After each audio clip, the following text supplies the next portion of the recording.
it said kill. I had no other choice, it was left except kill. My pants are full of poison, said the devil.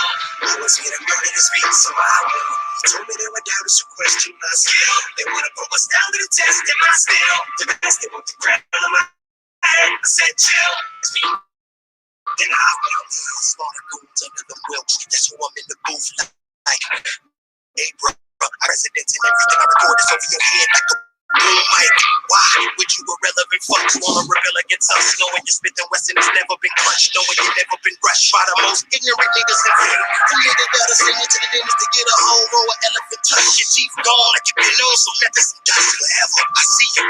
My niggas call me the enemy watcher. The minute we spot you, they send me your pop, nigga, we got you. I'm in the mantra, I'm gripping a launcher, like him in the doctor, with no guilty conscience. I'm still shocking, like dropping a boombox in bathwater, more shocking than a...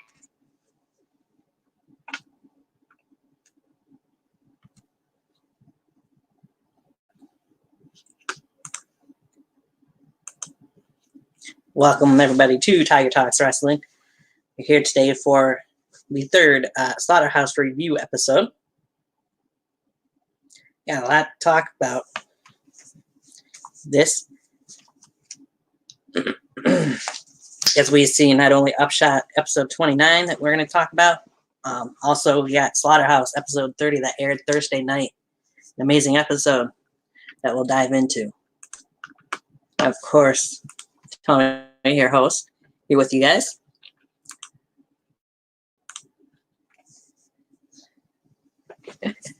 Forgives by his absence for the moment. I'm sure he'll pop in at some point here soon. Is my co-host, Mr. Awesome. That's okay. We'll get going without him first. So if you dive into UpShot episode 29 way back on March 19th, almost a month ago, we seen a lot of promos, 3 matches on that. We're going to dive into all of it, not talk so much about promos other than a few of them, but the show kicked off with another amazing promo from the South Supremacy himself, Everett Creed, as he's looking to prove himself still as the top dog, so as to speak. And we'll dive into it more here in just a minute. Welcome in Triple X Reed Spilled Punk's Diet Soda. Yes, sir. Nice name. Nice name. Shit happens. So we're talking about UpShot, are we? We are talking about UpShot. Oh, Lord. What were we just talking about? I was trying to check out on YouTube, but I'm not up to date. What's going on? All right. So first thing I'm mentioning here is Everett Creed had his promo at the beginning of the show. More leading into the whole match with him and Corey Graves, of course. Another spectacular promo from Creed, as he's been putting on some of his best work, in my opinion, promo-wise, since NUW's returned. Yeah, that's without question. I mean, Everett, the thing is, Everett Creed, when it comes to promos, this man is the Randy Orton. He does not even try, and his not trying is like some people's best work. That's the problem here. Everett, you're just not fair with this shit. Very true. I'm not even going to stroke the man's ego, but it goes without saying with this shit. Yeah, Everett Creed definitely doesn't need his ego stroked by anybody. Yeah, I think he has enough of that, but, Right. At least he demands it out of Jewberg. True. That's what you want to call it. Would go into, of course, the video package for the match between Creed and Graves. I don't know about you, but this is one of the matches I'm most looking forward to at Fight for Freedom 2, but I do feel a little off about it because a lot of their stuff has been on UpShot more so than Slaughterhouse, which I guess could be viewed as a good thing, making UpShot a little bit bigger, perhaps. I mean, people want to hear Everett talk, let's be honest. So it works. It just works. And people want to hear Corey. People want to hear Corey say something. I mean, it's not like they don't have history or anything. I mean, it shows itself in the promo package enough. They got some history. And let me just say, as somebody who helps out with promo packages for NUW, man, the person, and I know that person that put that one together when I was watching that made me want to quit because I'm like, fuck, I'm not topping this. What the fuck? Well then, Yes. that great of a job, huh? I mean, it was just something else. That's what it was. It was something else. Yeah. From that video package, we would go to the dark side, as we'd get more of his side, anyways, of his feud with Yankee, who, of course, we had on here last review show. We did? Oh, I never thought of that. We got a lot from Yankee then. I have no idea what you're talking about. I don't remember that. That never happened. Sure it didn't. We had Mike Perillo. We didn't have nobody else. Sure. But we'll dive more into that whole dark side Yankee feud here when we get into Slaughterhouse. Arnold would then talk with Joseph Anthony, who seems rightfully so, in my opinion, pretty pissed off at the moment. A couple of matches, last couple of matches he's been in, he's kind of been screwed out of getting the victories in those matches. So he, of course, mentions that it's Navan Underground Wrestling again in that promo as well. He's not completely wrong, but I mean, the man owns the company. But Joseph, the thing is, you got to pick the win to at least, hopefully, over Navan this time. Hopefully, right. Then maybe Navan will take you more serious on the booking side of things with your matches. Because man, you've had one match since the return of NUW. I don't think Navan's caring too much about Joseph Anthony. It doesn't seem like it, but he needs more screen time for him to get himself over, I guess, in a way. I mean, the Pizza Man has had more matches than you, Joseph. I'd rather you. Why don't you face him and plug your music or something? Yeah, Everybody makes a joke about it. Why not? Just do it. Right? Works for Clark Williams, fuck's sake. Speaking of which, Clark Williams would next go into his match with his dad, the Pizza Man. Oh, fuck's sake. Oh, man. A little bit of comedy there at the beginning of the match, but do you even call it a match? Because I don't think you can. I mean, the Pizza Man submitted rather quickly, and Clark Williams, well, did what most people do with the pizza. Got rid of it. And got rid of the Pizza Man for now, anyway. That's about all I got to say about that squash. That's elderly abuse. That's fatherly abuse. Oh, that's elderly abuse. I mean, he's his father. Yeah. Pizza Man was packing that day to produce that motherfucker. I tell you. I don't know what he was mixing with to create that. Right. We'll move on. We heard a little bit from Chris Mula, who we heard more from on Slaughterhouse, so we'll dive into more of what he did when we get in there. Then we get a video package or a promo from Yankee, who's standing in front of a TV screen with a bunch of his highlights in the background playing, which I'm going to bring that up again later, by the way. Oh, I bet. Yeah. That's going to be a whole topic. Jesus Christ. Uh-huh. An amazing promo as Yankee put over himself pretty much and Barry Darkside, as they've both been doing to each other throughout this whole feud, in my opinion.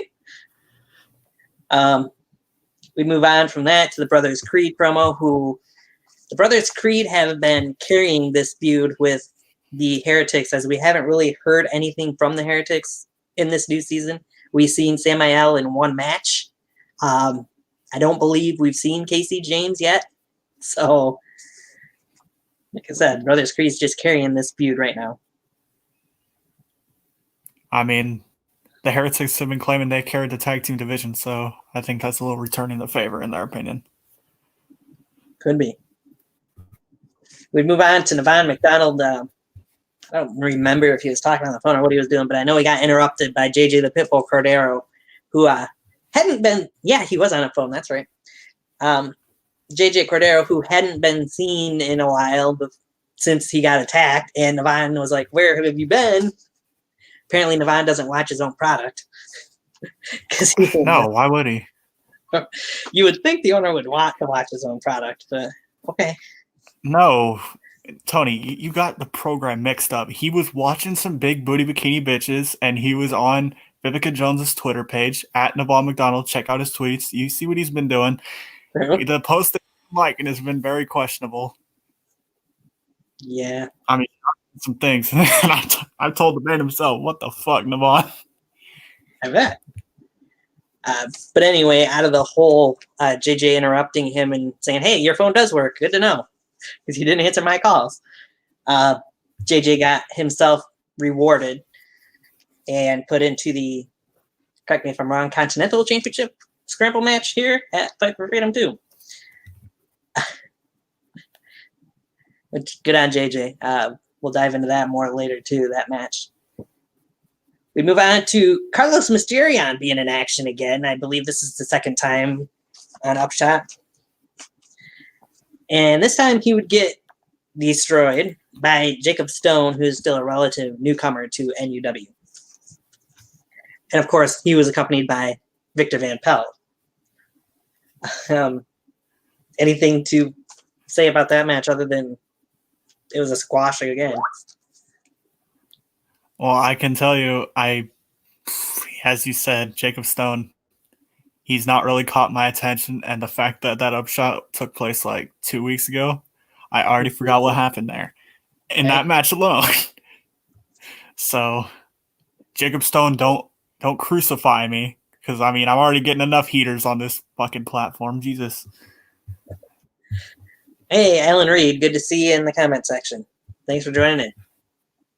Wait, he's in the comment section? Oh, shit. Yep, Alan Reed, what's up? We would move on from that squash match to Evan Blake cutting a promo in the dark, talking about the Hardcore Championship match. And that's about all I got to say about that one. There's a reason why, so that's all I got to say about that one, and we'll dive into that when we get into Slaughterhouse. Moving along from that, Adam Anderson would then talk and say that he, as well, is going to be put into the hardcore match, I believe. Yeah. Followed by Drew Magic, talking about what he's got going on. The one promo I definitely want to talk about was the next one that happened on UpShot. As, before I get into it, Alan Reed says, Jacob Stone is a nobody, don't worry about him. Hopefully next time you see him powerbomb the motherfucker for me. There you go.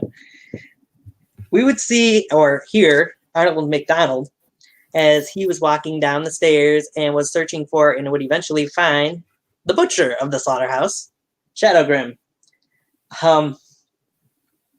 If I was Arnold, I think I would think twice before going back down to that basement or cellar or whatever you want to call it, that area was that he found Shadow in. Shadow was quite different in that promo. Just a little bit. Yeah, he seems like a changed man and even perhaps a more dangerous man than he was as the undisputed champion for over a year, if that's even possible. Yeah, he looked a little more serious, just a little bit.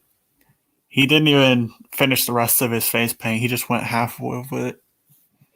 Yeah, I noticed that. He'd do that on Slaughterhouse too.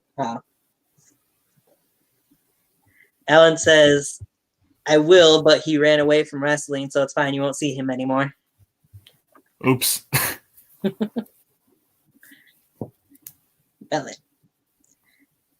Definitely going to be interesting to see Shadow Grim in that Continental Championship Scramble match. That's for sure.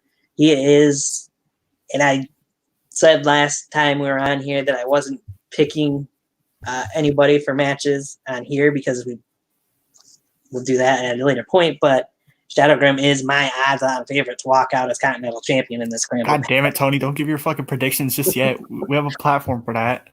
I know, but we're getting the hookups. I'm saying that, and I'm sticking to it for right now. and will throughout this whole thing. We'll move along from that. Here's another guy that you said needs to impress you, and I don't think has quite yet. Caleb Cross would be in action in the main event of UpShot, as he would go against Scorpion the Assassin. Not only go up. I think I remember this one actually. Yeah. Oh Lord. I thought it was one of Caleb Cross's better matches. I'll give him that much. But he still got defeated by Scorpion, one half of the tag team champions, in a pretty good match. Yeah. Now, I believe the Brothers Creed were already focused on the Heretics at that point, so Scorpion just showed up for no fucking reason. And then he's like, wow, I'm facing him on the card. And I believe Scorpion was the one who picked up the victory in this one, if I remember correctly. Yes, he did. And then that's where things really fell apart. It's like, this man was really talking about how he was going to change everything for the Slaughterhouse, and you lost the Scorpion in one-on-one action. What the fuck? This is a man, Caleb Cross, who in a promo a few weeks back, I think on the first UpShot back, said he is going to take a knife and stab people pretty much. So we haven't say that's a Shadow Grim. Yeah, Please right? do. We haven't even seen this man pick up a win, let alone prove that he could be more aggressive in matches since he's come back. Since NUW's come back, rather. Oh, that's something you missed up on, Tony. What's Shadow that? Grim had a machete in his hand, and he threatened to stab Arnold. Well, yeah, no, I meant Caleb Cross was who I was referring to. I know, but I'm just saying that's a point we forgot to mention. True, Shadow yeah. Grim really had a machete in his hand. I don't know, like, it just makes me want to see Shadow Grim versus Jason Walker battle the machetes in a Star Wars film. Let's book it. Book it. Jason Walker, man, there's somebody who under the radar, so to speak. He's off the grid. Thank you. Yeah.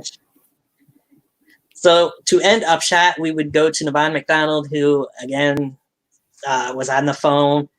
He's putting people in matches. He was talking about how the main event of UpShot or of Slaughterhouse 30 rather was going to be him and Vivica Jones, the same usual that he's been spewing over the last couple weeks since we found out about this match going on.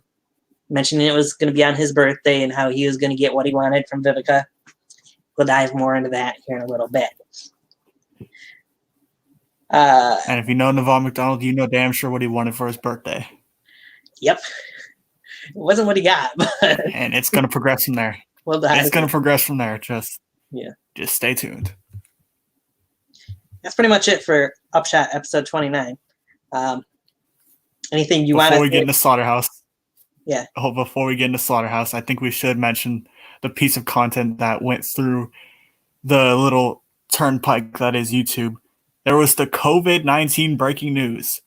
As NUW we were supposed to have our, then there was also a promo from Navon. Jesus Christ. There was the COVID-19 which really fucked NUW up. Mm-hmm. We were supposed to have ourselves a contract signing between Yankee and the Dark Side confirmed by Johnny Johnson himself, the magnificent one. Yep. We were supposed to have, he pretty much announced the card and whatnot. And Chris Mula, this man, I don't know what he was trying to do. I don't know if he listened to too much SoundCloud or what happened, but he was trying to spit a bar at Shadow Grim, and oh man, that set that up for Slaughterhouse. Yeah, this man, if you can dig yourself a grave, this man definitely dug his own grave. In my opinion, I was questioning myself after seeing that. I was like, what is this man thinking? If Shadow Grim hears these words, thanks for coming, see you, goodbye. You might not make it to Fight for Freedom 2 in your match that you got scheduled against Zach Cobalt. But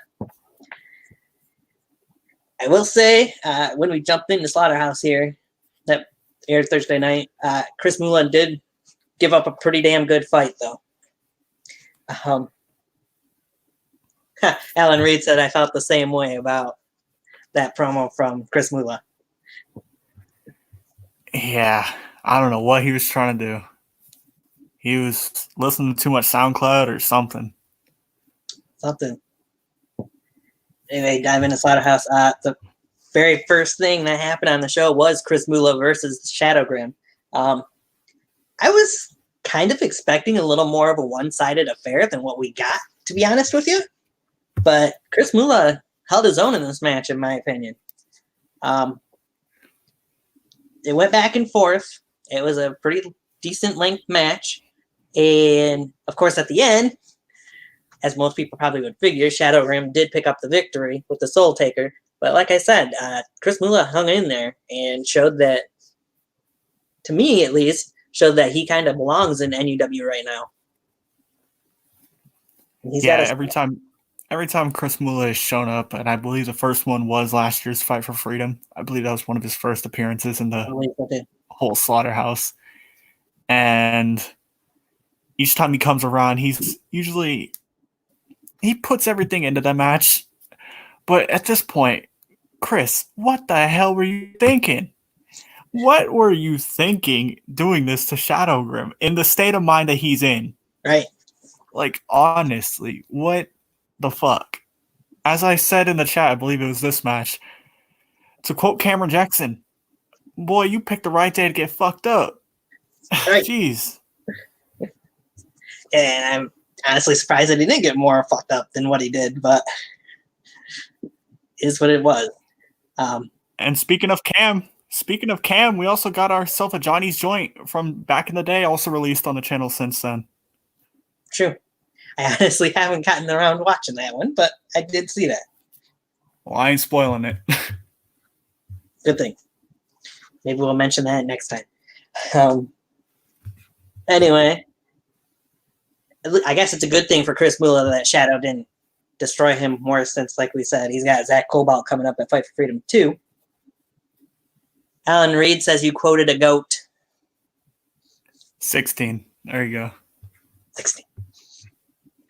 After that match was over, we would go to, of course, the birthday boy himself, the King of the Mountain, the owner of NUW. Sorry, I have to say all this. Oh, you would think so anyway. The undisputed champion, Nevada McDonald, who had a birthday cake, was on the phone with Damien Fatale. But it's where he was on the phone that kind of picked up my notice, so as to speak, by the original BEW ring that they used, the trampoline that was surrounded by the cage or whatever you want to call it. Pretty interesting to see that after all these years. And the terrible shape it's in. Yeah. The trampoline hasn't been taken down yet. And hopefully you don't got my boy Freddie Mercury jumping on it no more, because Navon is going to crack a motherfucker if he sees you. Right? Yeah, I think that name probably will come up more in this, but Navon, of course, would plug how he got a birthday cake from Damien Fatale, and he hadn't gotten very many birthday wishes, but he didn't care pretty much, and he was going to get his biggest gift at the end of the night, and that Vivica Jones better give him what he wants or he'd have to lay a hand on a woman. To paraphrase. Yeah, to paraphrase. Yeah. Any other things you want to mention from that promo? Anything that stuck out? I think basically Navon, he didn't get too many birthday wishes, and why is that though? Why is that? Like, I'm sure Darkseid would have given him his birthday beatdown. Yeah. Come on. Navon, don't feel too down on yourself, man. I tried giving you your Chick-fil-A gift card, but I guess it didn't come through. It probably got lost in translation. Something. I don't know what happened, man. I heard you wanted that number 2 with pickles on the side of that motherfucker with a nice lemonade. But guess what, Navon? You got yourself a birthday cake, and that's not the cake you wanted, though. I know what you wanted. Don't lie to yourself. Don't lie to yourself, Navon. You were main event ready. I know. Definitely a different kind of cake you wanted. So then, the next. But it was nice to see the BW trampoline. I won't lie. It Yeah. was. It was. The next match was kind of the next thing that happened was match. It was kind of the most surprising match to me. We'd see Clark Williams go up against Evan Blake. These two men both in the hardcore championship match at Fight for Freedom 2. I don't even know where to begin with this match. Another squash, really. I wasn't expecting it. Okay, I do know where to start. Clark Williams and Evan Blake got in the ring, and the match bell's rung. Clark Williams gets up on the ropes and starts posing and trash talking the crowd. Evan Blake stands back in the corner and just watches as this goes on. Why? Well, he was trying to practice on the turnbuckle. He was punching it. He was getting his Mike Tyson punch out from the Nintendo. He was doing it. But now He wait a had minute. the motivation. Now, I may not be a wrestler myself, per se, but is it Wrestling 101, one of your first rules there that you do not turn your back on an opponent? Well, that's about one of them, and you also have to headlock on the left side, but, you know. Yes, but still, he turned his back on an opponent, and Evan Blake, okay, the next point, he would do it a second time in this match. And Evan Blake again would just stand back. To me, that's just, I don't know. I just don't understand it. And to me, I guess Evan Blake kind of deserved what he got from it because he could have taken advantage and perhaps gotten an advantage in this match if he wanted to just let Clark Williams do his pose downs, so as to speak. Thank you. Alan Reed says he missed an opportunity. Yes. He missed two opportunities, really. I mean, let's be honest, though. I was the only one. Tony, don't lie to the people. Don't lie to the people. I was the only one who saw this coming. Blake, he's been looking very dominant heading into Fight for Freedom, and then he meets Clark Williams without Power's investment, and you still lose? That is your own fault. You are the reason why you lost that match. And if you do anything like that at Fight for Freedom, damn sure you are not walking out with that hardcore title. I guarantee you. I would second that. I'd agree with you. Because I thought Evan Blake was one of the favorites to walk out as hardcore champion until this happened. I mean, you can't bet against Clark Williams after seeing that domination. But yeah, Clark Williams picked up the submission victory in rather short time nonetheless. That was my whole point towards it. If you got anything else to say about it, go for it. But well, you know, the thing is, Evan Blake, I know everybody was behind you in that live comment section and the post chat section down below. And yes, please, people, please comment more things below the NUW videos so they can give you what you want. Well, then again, it's Navon running things. You never know. Let's see. What's going to happen is Evan Blake was the favorite going into this, but I was the only one that predicted him to do something stupid. And he did something stupid against the wrong person. And he just ate himself an L. Yep. Even I thought Evan Blake was the favorite to win the match because he's been on a roll and really Clark Williams hadn't been. Other than he picked up the win over Pizza Man, but other than that, he'd been losing ever since he lost it to Dirty to Chico last season. So, nonetheless, we'll see how things turn out for the Hardcore Championship match here at Fight for Freedom 2 anyway, that those two men are both involved in. We move on to Vivica Jones and Chris Idol. Vivica seemed very nervous and wasn't really seeming to want to go into this main event match. Chris Idol would talk her down, I guess, so as to speak, and talk her up in a way. Trying to tell her, you got this. There's no issues. It's just Navon. You can handle him. Had some playbook, apparently, that was going to help her win the match. And by the end of it, Vivica had kind of done a whole 180, 360, whatever you want to call it, and seemed pretty confident in herself going into the main event, and mentioned that she's always got a backup plan.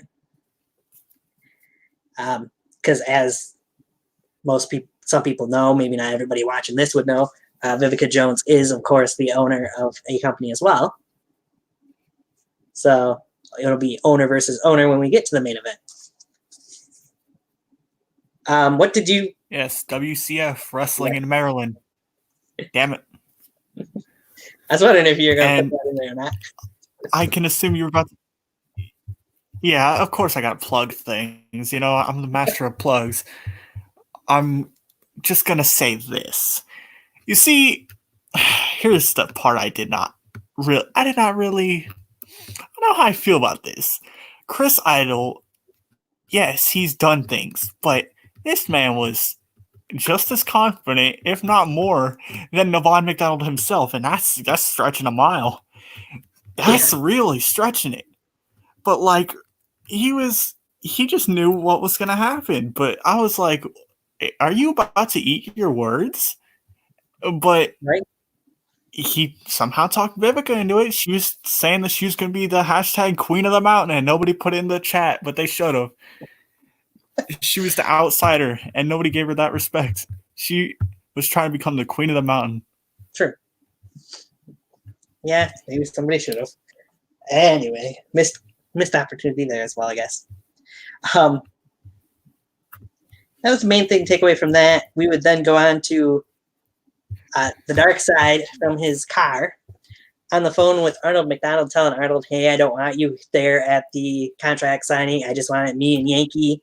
Don't want anything to happen to your other eye, so don't even show up. Poor Arnold. That was pretty much the gist of that, in my opinion. Yeah, poor Arnold. He gets the lower end of the stick all the time. Nobody wants to book him anymore. Poor Arnold. Yep. Though I have heard he's supposed to be on commentary for Fight for Freedom too, so there's something. That's the rumor. I mean, right. Hopefully people don't. Hopefully Navon doesn't send him home. Hopefully not. You never know with Navon. He might send his brother home. Navon's gonna, Tony. I heard a rumor that Navon is gonna kick Arnold out of the house and leave him with a tent in this coronavirus season. He's really messed up. Like poor bastard. I don't even know if he'll get a blanket or a sleeping fucking bag. Probably neither. No, Navon.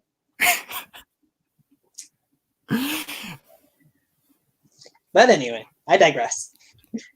We would then move on to the preview video for the Heretics and the Brothers Creed tag team title match coming up at Fight for Freedom 2. It was kind of a good reminder to show how violent really this feud that these two teams have had against each other. Going back to Scorpion's first appearance in NUW and getting assaulted by the Heretics afterwards, all the way to, of course, what we've been seeing happen to the Brothers Creed, not knowing for sure that it's the Heretics because we've never seen the Heretics, and reminding everybody that this isn't just going to be a normal tag team match for the tag team titles. No. This is a tag team tables match for the NUW Tag Team Championships at Fight for Freedom 2. Kudos to whoever made that video, by the way. No idea. No idea at all. All right. Then after that video, we would move on to more action as we would get a fatal four-way match.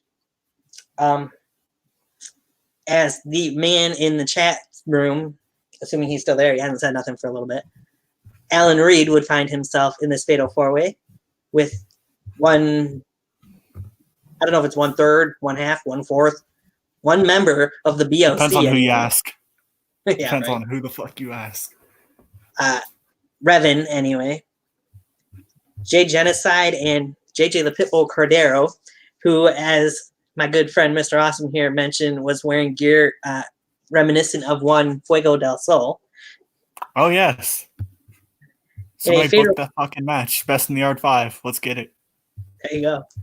Hey, speaking of which, I did hear, have heard a rumor that a certain company that's linked to Best in the Yard is going to be coming back to YouTube, by the way. I mean, they might as well just come out with a Patreon. Get Best in the Yard 5 going. Why not? There you go. There's so many talents to work with now. Just bring them back. Anyway, they would meet in a fatal 4-way number one contenders match to determine who the number one contender to the New York Championship will be. So before I can get into the match, though, these four guys get in the ring. They're looking for a referee, as there's no referee in sight. So who do we get as a special guest referee? The man who finally showed up in the Slaughterhouse. The man who has history with these guys, for the most part. The dark side, yes, sir. Indeed. But not only that, after the dark side gets the referee shirt and puts it on, you would see the New York champion himself, Brandon Castelli, pop out there with a chair, and Darkseid told him, hey, I don't want any shenanigans from you. Just watch the match, pretty much. So we'll dive into the match here in just a second. Alan Reed has said, my dad was in the crowd in this match, and it was his first time seeing him wrestle. That's pretty cool.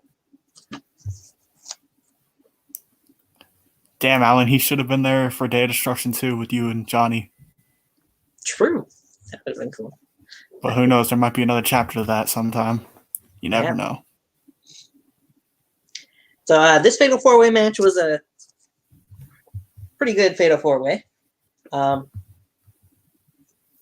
You're seeing everybody get their shots in. Revan debuted a new finishing move, though. We'd see him hit it a couple different times and a couple different guys. I'm sure you'll probably take other things out of this match as well, but that was one of the main things. Revan decided he was going to take Drew McIntyre's finisher, the Claymore kick. It looked pretty impressive, I thought. Especially the one on Jay Genocide that he actually picked up the win with. Alan Reed says, hell yeah, to being there for him and Johnny, or him and Johnny having a match again at some point. So, but like I said, yeah, I was shocked to see Revan win this match. I was rooting for Alan Reed. I felt that he shouldn't really have had to been in this match because he should have gotten a rematch for that New York title in the first place. But Navon runs this, so the Pizza Man got it. The Pizza Man got it first. Sorry, Alan. Sure. Pizza Man did get the first title shot against Brandon Castelli. But yeah, like I said, pretty much everybody got their moves in.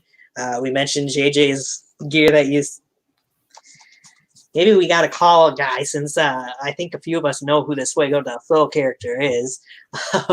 See if we can get that match. I have no idea who he is. You don't have. He looks like a guy that I've seen.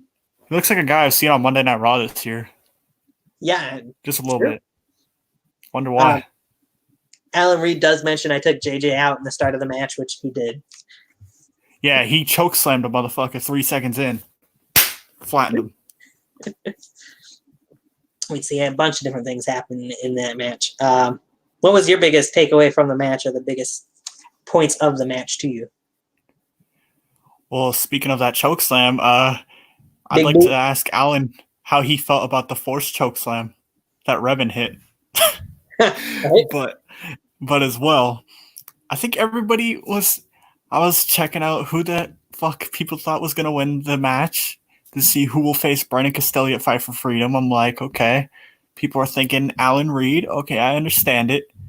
And they were asking in the chat, the NUW moderator, presumably Johnny Johnson, he was asking, who do you guys got in this one? I'm like, I see Alan Reed, Jay Genocide. Okay. I mean, hopefully he could stick to his word, but no, I wasn't feeling that too well. But Tony, you had Alan Reed, but you can quote me anytime that we've had a review show, Revan's going to do something big, and he did. He delivered. I was the only person on Revan's boat. And now he stared down Brandon Castelli after that match, and he looked him dead in his eye. His eyes might have turned a little bit Sith yellow. Who knows? But he knows. He's trying to be the master. Yes. You would have thought at the beginning of this season of Slaughterhouse that the BOC was going to be going after tag team gold, but Revan at least right now has his eyes set on singles gold. Yeah. Alan Reed said that. Respect to Revan. He deserves a shot. Alan Reed says that forced chokeslam, it was aight. A bit overdue because Ustalo's done his thing, but Revan, he really deserves this. Yeah. Alan also says Revan was on fire. He deserves it. Account what? All right.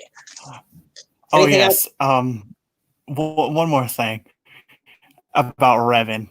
Besides, well, actually, two more. Okay, number one, I mean, I don't know about his theme song, man.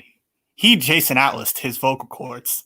Like, I don't know. He diseased them motherfuckers. He just screamed. I don't know, man. I feel bad. I don't know if it was the COVID virus getting to him or what. Something was going on with Revan with his voice. Something. Yeah. I kind of noticed I think it was you. After the stare down, you or somebody mentioned that in the comment section too. Wait, what? I said I think I seen you or somebody mention that in the comment section too from during Slaughterhouse. And the man's vocal cords were shot. Yeah. Yep. But yes, after the match, after the stare down and all, Brandon Castelli, he laid out Revan. Yes, that was he did. Ridiculous. With the title shot to the back of the head. Alan Reed says, I have something to say. I sadly am not in Fight for Freedom 2. Which is true, unfortunately, as of right now. Yo, that's actually... Hey, Alan, are you sure you don't want to head for the Hardcore Title Invitational? I was going to say, that's an invitational match. Go after that Hardcore title. Yeah, Alan, why not? Nobody can stop you from getting in there, I wouldn't think, but...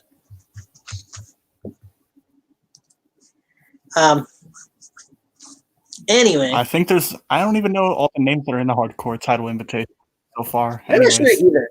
It seems like there's more than just Evan Blake and Clark Williams that have been announced for it, but I can't think right off the top of my head who else been announced for that. I can barely remember who else been announced for the Continental title match, scramble match. But I'm going to try and keep all of the names. I think there's 6 maybe in the Continental scramble match at the moment. Yeah, the scramble match definitely has a lot more announced. Might be a little more than 6. Alan Reed says, I am taking a break to improve myself. Damn it. So you won't be Alan, at least you handed it over your SWAT vest to Johnny later on in the night. Sure, which we're going to get into here in just a moment. Alan Reed says, because I said this will be my year, because I said 2020 be my year, so I am upset with myself for not winning that Fatal 4-Way. So. Understandable. So then on Slaughterhouse, after we seen Castelli lay out Revan, they'd go into the Patreon video. Johnny Johnson would talk about that, the Patreon page. People go and support NUW any way that you can. I posted it even on Facebook this week, so there you have that. If you need the link, get a hold of myself, get a hold of Mr. Awesome in any way, shape, or form, get a hold of Navon or the Dark Side. It's easy to figure out. Shall we dive in? Just hit somebody up with authority, Just do it. Right.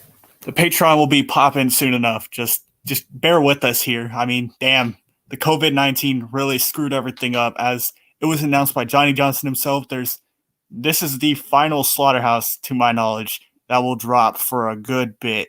And Fight for Freedom 2 will be the final thing you'll see for a bit, at least out of new programming. There might be some top 10s, top 30s, who the fuck knows anymore. Might be theme songs, for fuck's sake.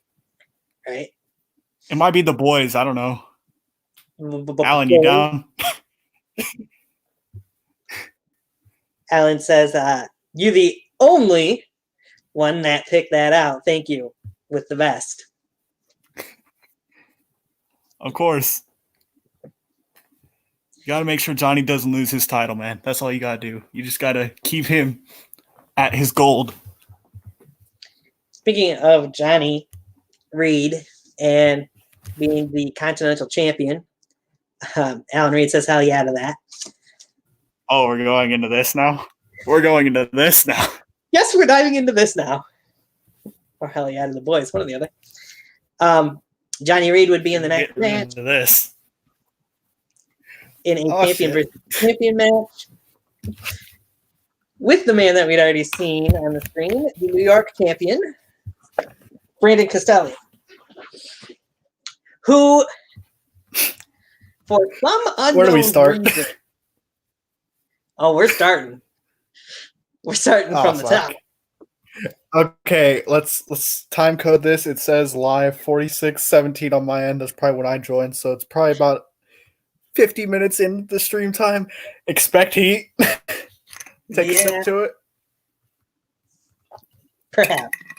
For some unknown reason, Brandon Castelli decides once he gets into the ring to say, "Fuck you, Tony." Johnny Johnson happens to mention Tiger would be the person that he was referring to.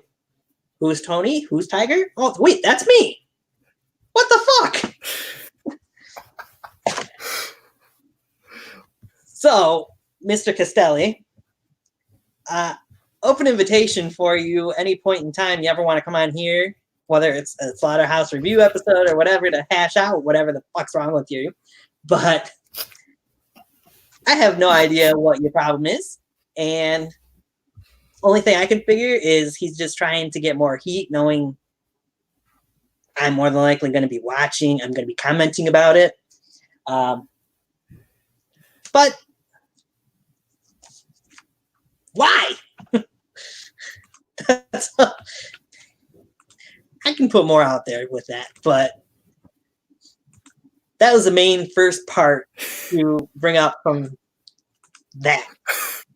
Okay, no, Tony, let's be honest. This match was a fucking event. I'm not even going to kid anybody. This match was a fucking event in itself. Yeah. Oh, dear Lord. I mean, Alan Reed says, I can come on right now. Yeah, I'm getting there. Alan, how do you feel about, well, actually, if you're going to add him, well, then I'll ask him to his face, because I think this is a hell of a topic. Just the entrances, it's a topic. Oh, man.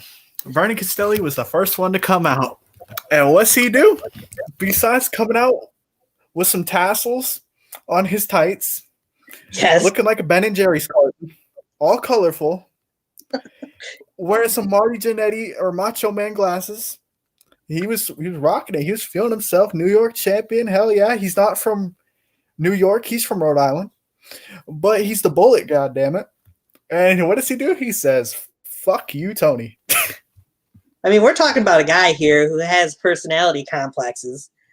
He never knew when he first came into NUW whether he wanted to be the Bullet or if he was a ghost. So, I mean, if that doesn't say anything, then I don't know what does. Welcome into the show. Hello. What's up, man? What's up? Alan Reed. What's up, brother? Alan Reed is here. Yeah, I am. What's up? Alan's about to have that smile real big this whole talk of this match. Yep. Well, I'll let you go back a little bit if you want to. Anything that you want to say about your match, that Fatal 4-Way match that you were a part of? I mean, it started off good. You know, I kicked the fuck out of JJ in the face. I chokeslammed the shit out of Jay Genocide. Well, if you guys noticed outside the ring, Jay Genocide low blowed me right in front of my father, which I did make an upshot video about that. So for the next upshot video, keep a lookout. I say some things about that. But yeah, I'm upset, so I took a break. Taking a break. working out, improving myself, because I did say that 2020 will be my year. I said I got 2020 vision, and I'm looking for the gold again. So I decided to take a break. A little quick break. Good that it's a quick one, I guess. You mentioned Johnny, of course, your brother was in this next match that we're just getting into. Yeah. Kudos This match on is a real discussion. yes. It came out my best, which you're the only one that peeped that. I was looking in the comments to see if anybody noticed, like, oh, he's wearing Allen's vest. Nobody noticed. Yeah, I honestly didn't even put two and two together. I knew he was wearing a vest, but It was my vest. very nice. Yep. Well, you know, Brandon beat me for my New York title, so Johnny wanted to take it serious, and he was like, you know, let me take a piece out you with me, so I can kick Brandon's ass with your vest. Nice. Yeah. Unfortunately, it didn't help him out in the long run, but still nice. I know. Now, trust me, I was definitely rooting for Johnny throughout the entire match. Comment section, you could tell that easily, especially after getting an FU from Brandon at the beginning of the segment, if you will. The question is, Alan, Yes. as a person who hasn't gotten his due from Brandon Castelli, the pizza man got his due. He got a shot before you did. And then to hear what Brandon Castelli, the New York champion, a title that you were the inaugural champion of, what's he do on this episode of Slaughterhouse? He says, fuck you to one of the biggest supporters of NUW. How do you feel about that? I mean, he's just getting more people like after him, man. You know what I'm saying? He's gonna get. I'm trying to think of the word, but you know, I think you know. I'm pretty sure you know what I'm trying to say. He's just looking for it. You know what I'm saying? Somebody's gonna take that title off of him. Either it could be me again. We never know. Right. He's getting targets on his back. That's what I'm trying to say. It could be Refin at Fight for Freedom too, for that matter. Who knows? I'd be all for that. I don't shoot on the biggest supporters of NUW. You guys are there. You guys make. You guys are the reason why NUW's here. You know what I'm saying? Right. So I love you guys. So if somebody came at you guys, I would fight for you guys. So if Brandon Castelli wants to smoke, I'll give him the smoke. How's that sound? Thanks, man. Line him up, shoot him down. Top Gun's that motherfucker. Yeah, yeah. There you go. Want to talk real bullets? Come on. Yeah. I'm not shooting blanks. I'll shoot at him for real. Nice. Yeah, I've pretty much got nothing else to say about Brandon Castelli at the moment. So, Damn, Tony, I thought you were about to fire off on him. yeah, he's not here. So, let's drop it at that for the moment. Is that he's just a wannabe that's been nothing ever since he came in. He just got lucky that he won the New York title in the first place. So, that's my thought on him. Not worth it. I've had issues with bigger and better fish before. That help out a little? All right. Moving along here, we would go into what we thought was going to be the contract signing for, and I don't even think you can call it a match. Darkside was supposed to be kind of signing the contract with Yankee the Difference Maker, who wasn't there. And Darkside spit quite a bit of fire during that segment, promo, whichever you want to call it. Quite a bit of it I didn't quite agree with, to be honest with you. But it was Darkside's chance to get things off of his chest, I guess you could put it. I have something to say. Did you guys see the comments? Did you see Yankee firing back in the comments? Oh, He was there in the comments. Definitely.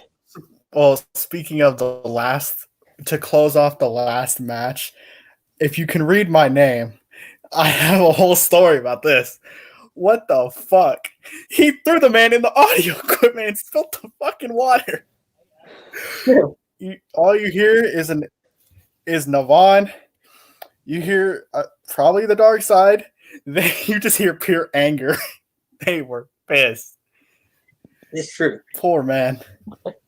That was the highlight of that match for me, if not the entrance.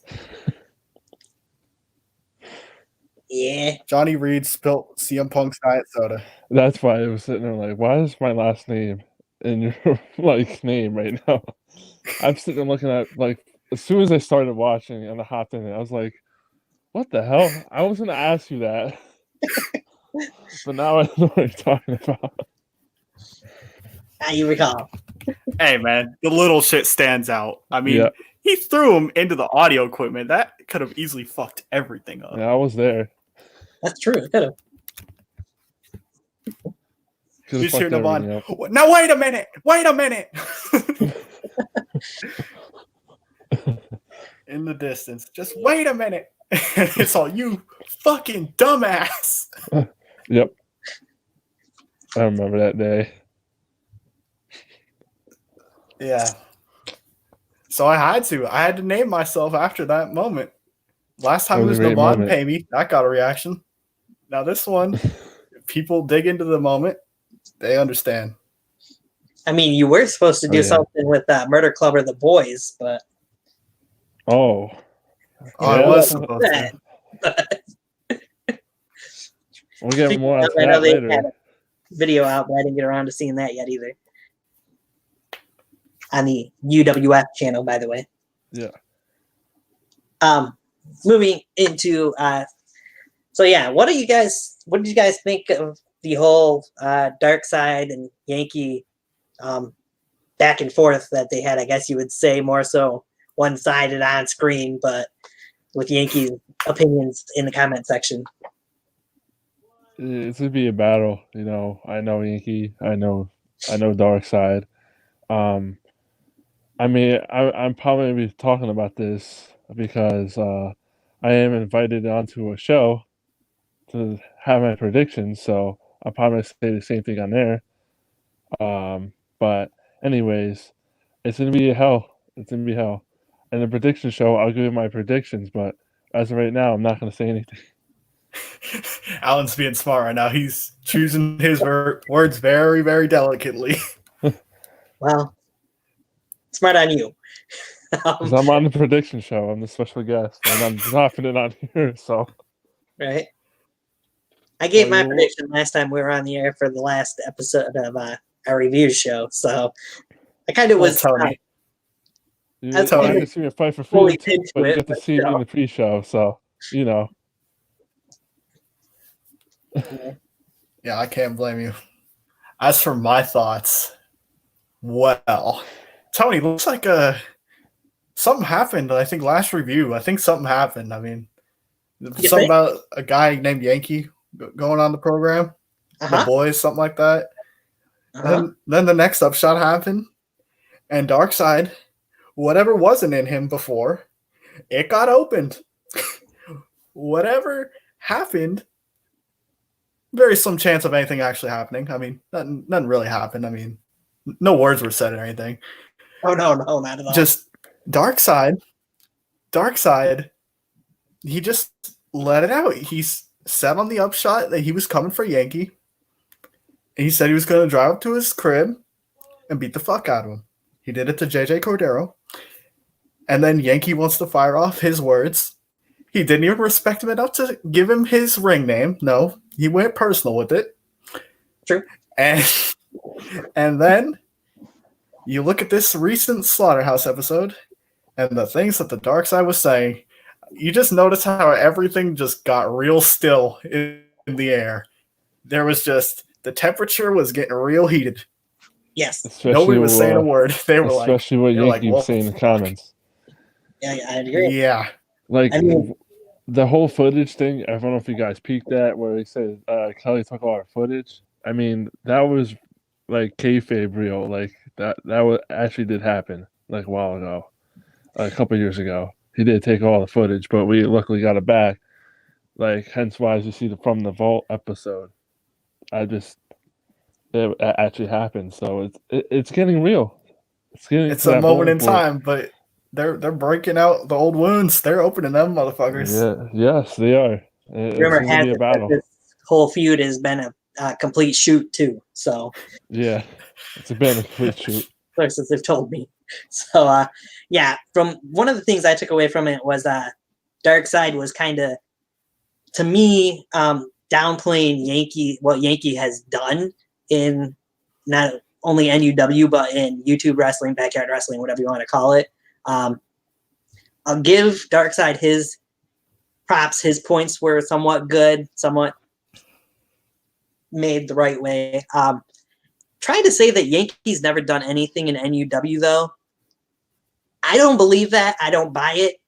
How can you not? How can you buy it? I mean, he was the forerunner of. What's that? He started Proving Grounds. You know, he was the person behind that. True. That actually was really good. I'm not gonna lie. I wasn't even wrestling at the time watching Proving Ground. He did that. He ran the hardcore division. Yes. Which Darkseid claimed that Yankee only had 0 matches as hardcore champion defending it.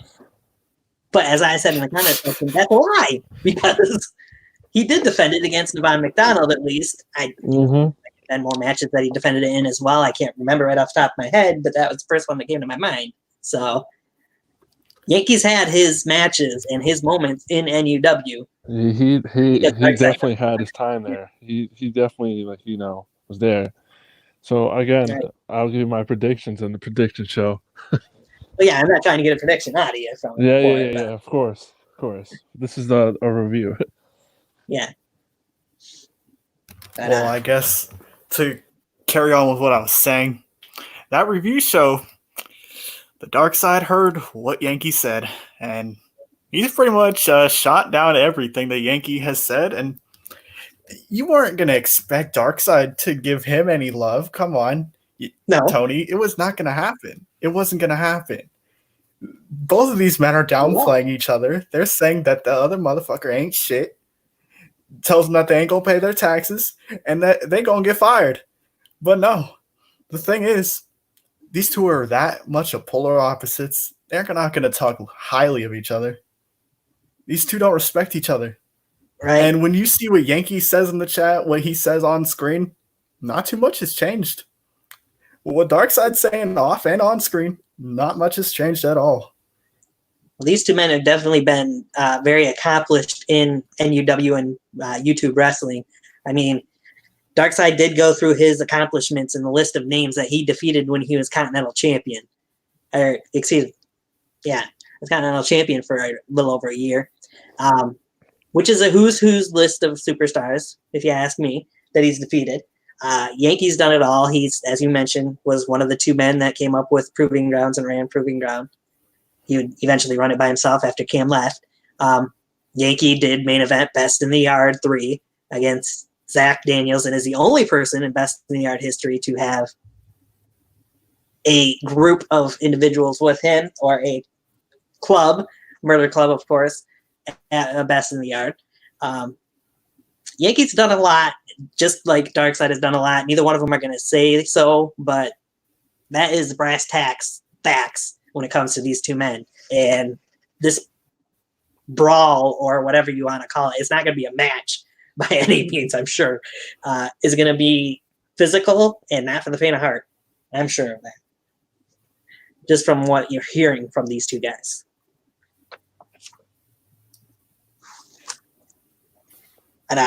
Yeah, 100%. I think definitely their wounds have been opened up, and if you can tell by what, just the littlest things, if you just have the littlest sense of mind, you can tell it's not just a little bit of too much of this wrestling show going on no more. It's starting to open up some more things. It's starting to get really intense because, yes, I know what Yankee's done. Hell, the top 5 has gotten upgraded to a top 10, and that's going to come out soon, so Darkseid is going to downplay that.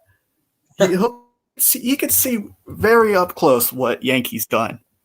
And the Darkseid, here's the thing.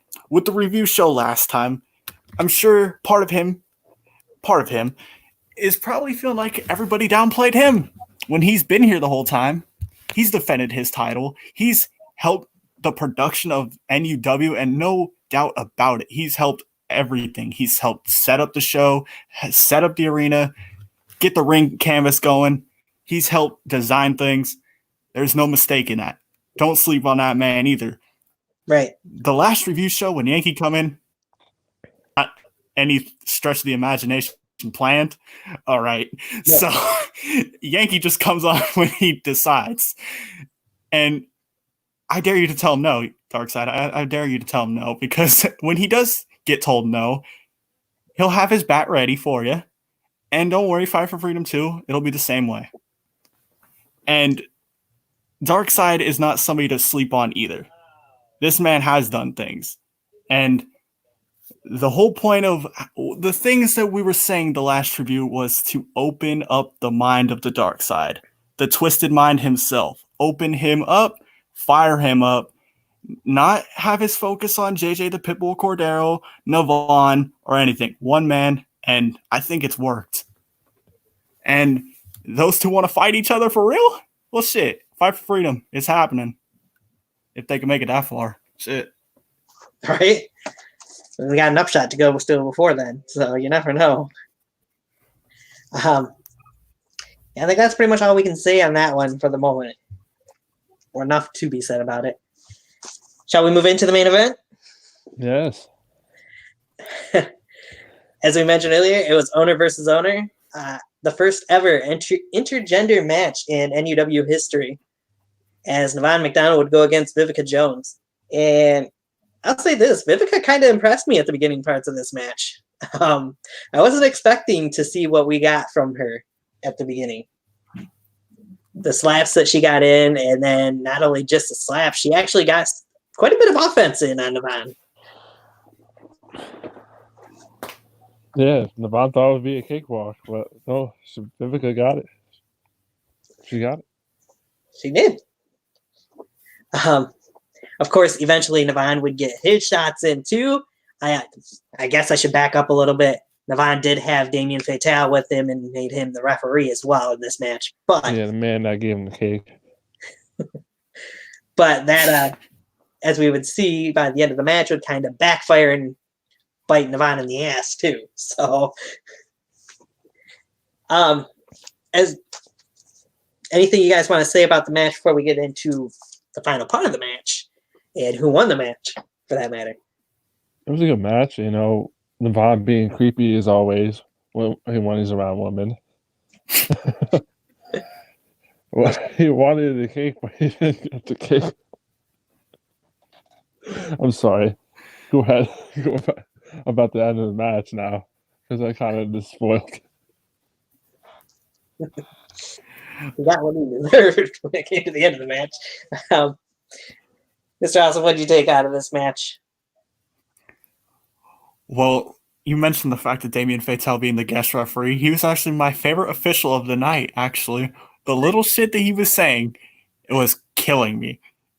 When Vivica had him in a chokehold, or Navon got on the rope.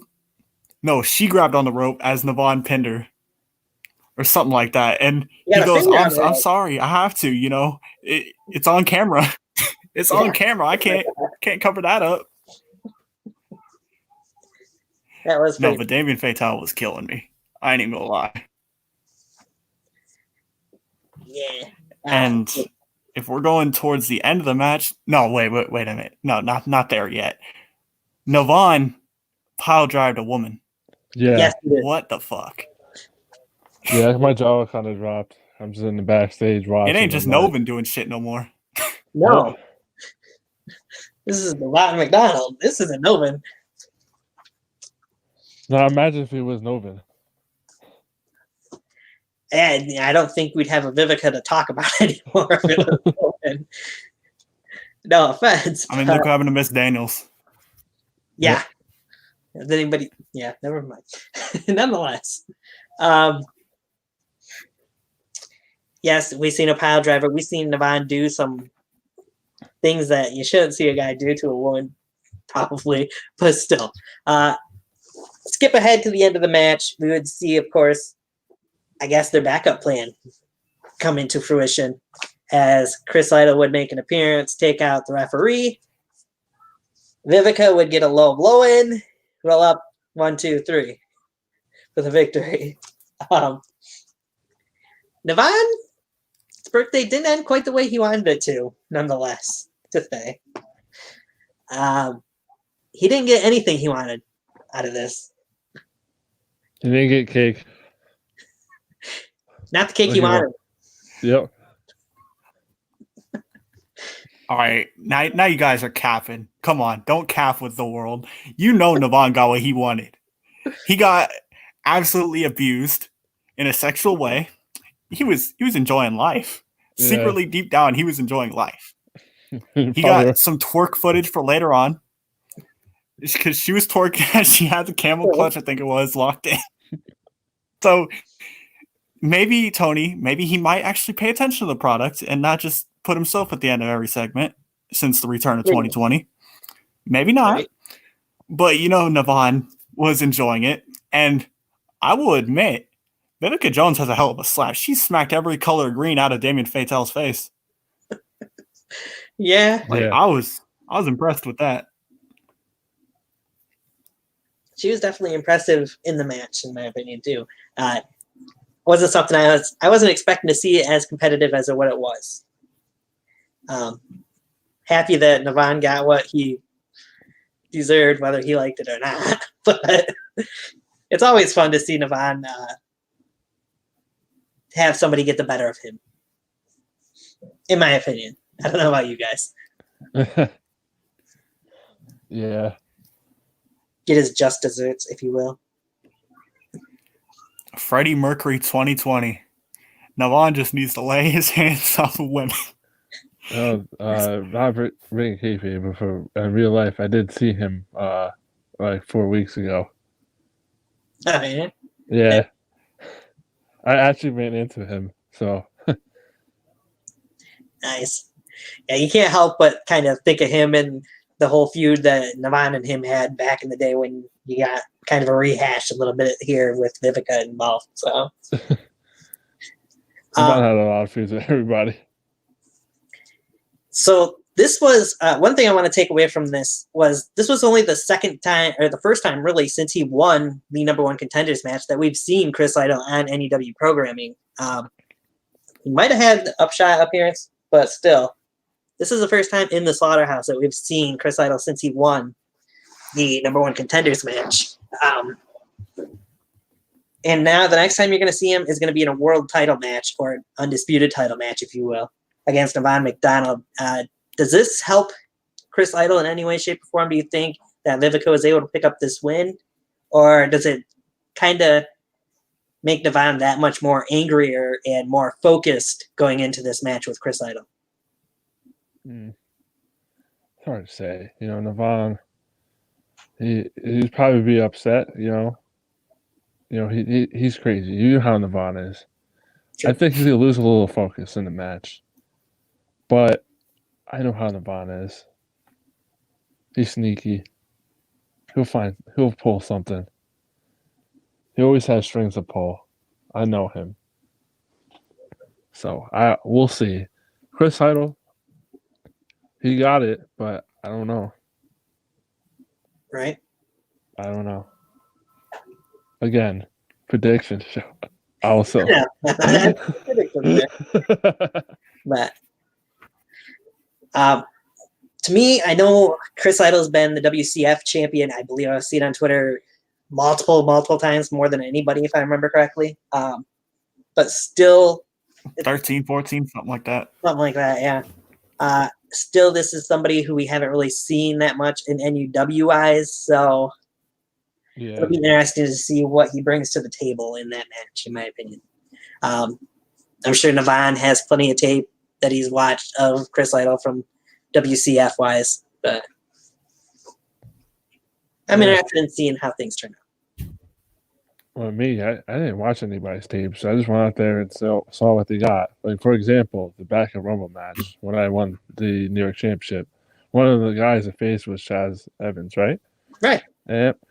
And I didn't watch the footage. I just saw what he got. And again, I was like, close to my first time being back in the ring, and I struck off the ring rust, acting like my old self. Some moves I improved on behind the scenes, and I just did it. I went out there and did it, and I won. So I don't know. For Navon, one beneficial part for him might be that he's been to WCF, and I'm sure he's seen Chris Lytle competing live as well. So that might help him out a little bit too. Interesting fact too. I had a match with Navon like a long time ago, but if you guys remembered it got cut. So Navon never got a win over me, and I never got a win over Navon. So that's kind of interesting. So we faced, but nobody never got a W or an L. I would say, yeah. Perhaps that's something we'll have to rehash at some point this season. Yeah. Probably not, though. We might not cross paths. We never know. All right.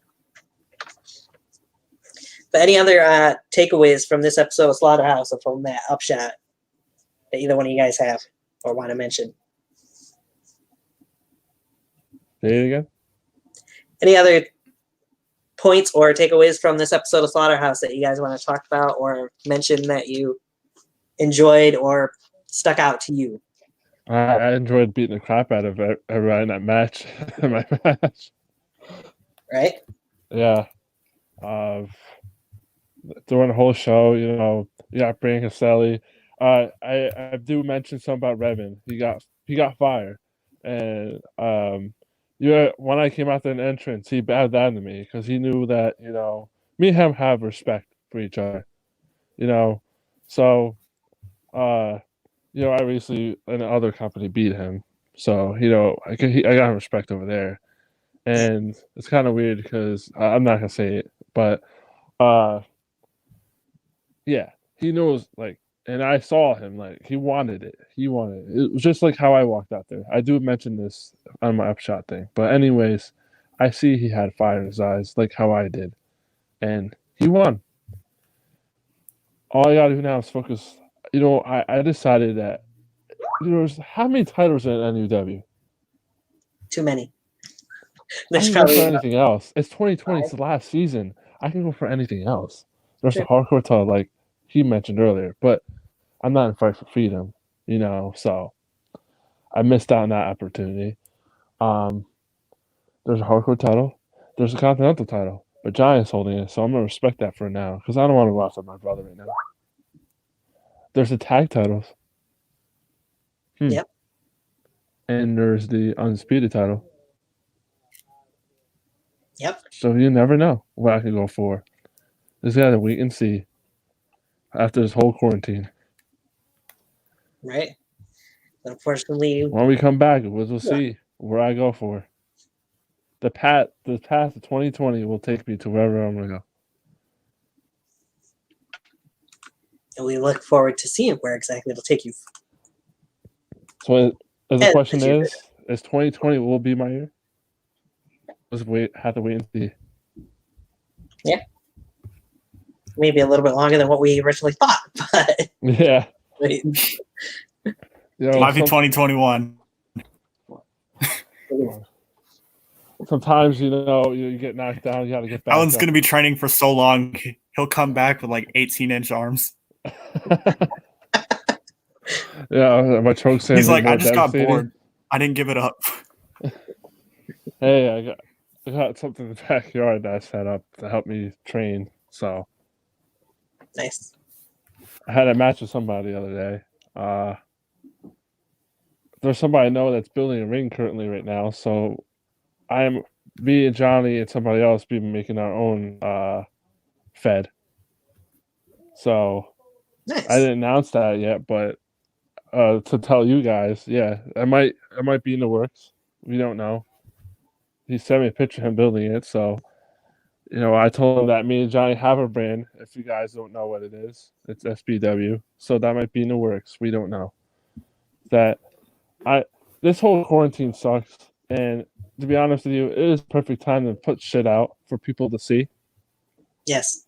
So me and Johnny recently did a belt collection video. I know I'm going off topic here. about NUW now, but we're trying to find things to put out there for people to see. Like recently, there's a NUW UpShot episode, The Boys. True. Now, I'm a bad guy over there because, you know, I hate them over there. Hicks, stupid Hicks. But when it comes to NUW, I love my fans. Right. I love NUW. I'm the NUW guy. So It walk works. over there, it works. Thank you.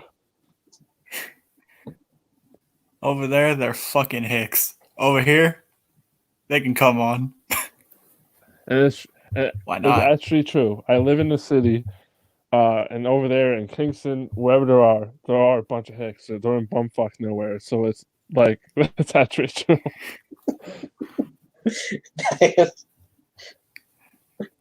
But yeah. So,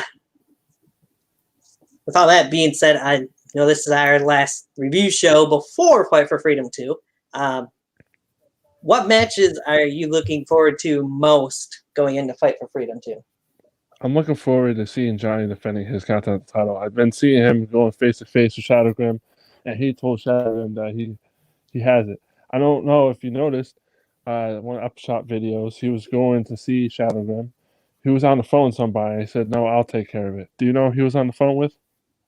Yes, you. Yes, it was me.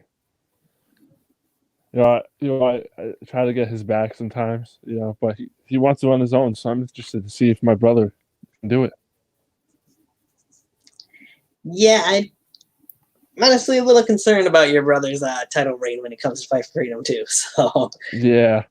Any other matches I'm excited about? I mean, I got a whole list of matches. I saw the matches, but what was the matches again? Because I don't want to check because I think it will ruin. yeah, we got that Continental Championship scramble match. Don't remember who else in it. I can think of them eventually, but I'm not going to try to. I got the Hardcore Invitational match. You got Zach Cobalt versus Chris Mula. The tag title match, tables match. Of course, the world title match. You got Creed versus Graves, and you got Darkseid versus Yankee. Darkseid versus Yankees would be interesting because you got two guys.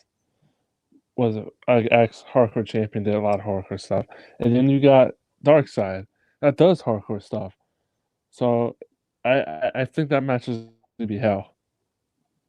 Yeah, I think it will be too. I think we'll be lucky if they both come out 100% on the other side. Yeah. Huh. We lost somebody. Yeah, I know. There he is. Must have had a hiccup there. What, Welcome back in. That it was lagging like a motherfucker. Oh, gotcha. Yeah. I think it was the dislike that's in the fucking YouTube right now. That Maybe it's your neighbor. I'm just kidding. wonder who did that. Mr. Osmond, what are you? But yeah, you were speaking about the Continental title scene with Johnny. Yes. Alan, I hope you can talk Johnny into something, because if he does not keep his title against Shadow Grim, he's going to end up like a good boy, named David Lowell, and slip into depression and just be chilling in the background. Because I don't know what's up with him. That's true. With David Lowell? Yeah.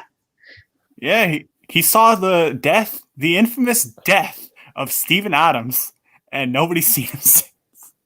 You'll see David Lowell. Yeah, he's in the funk.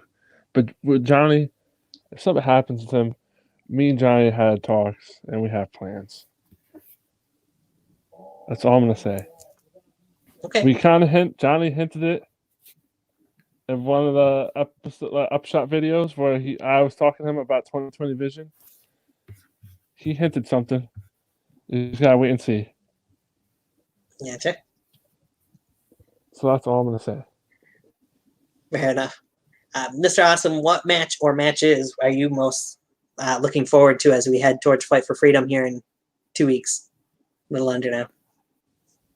Well, I will talk about Fight for Freedom after I get the rest of these last points about the main event out. Okay, go ahead. You see, Alan mentioned something about Chaz Evans, and that's somebody that nobody's mentioned the fact that he's involved in one of the matches. I believe it was the Scramble match. Yes. He's been added in by Navon, of all people. And the thing is, Tony, you mentioned something about Chris Idol has only made 2 appearances in Slaughterhouse, and who does that affect? Does that affect Navon? No, it affects me because I'm probably have to do the promo package, so I'm fucked. But anyway. You're fucked, kid. You're fucked. But anyways. Yes. And no, but on a real note, I'm not too worried about it. I think Navon will probably compensate me well sometime. I think the name got through to him a little bit after seeing Mike Perillo be like, well, fuck, I should get paid first. But that didn't happen, I don't think, because Mike Perillo wasn't even on this episode. And that's pretty shot. But fight for freedom. Fight for freedom. You got to remember, this is only the first pay-per-view of the new season. Sure. And it's probably going to be the last one for a good bit. But I'm looking forward to pretty much everything, honestly. Everett and Corey. As we saw Aaron Jones in the chat, hopefully he makes a prediction on the prediction show because he's faced off against both men at Best in the Art too. Okay. But also, the Dark Side and Yankee, I mean, you'd have to be crazy at this point not to be invested in that one. I mean, I still haven't even seen the promo package, so I wonder what is going to happen there. Speaking of the Dark Side and Yankee, I did forget one point to bring up. Upper management from NUW brought it to my attention that the person, Johnny Johnson, or whoever is in charge of the NUW account on YouTube, did go dark after the Dark Side promo in the live chat. I thought I mentioned that earlier, but yes. They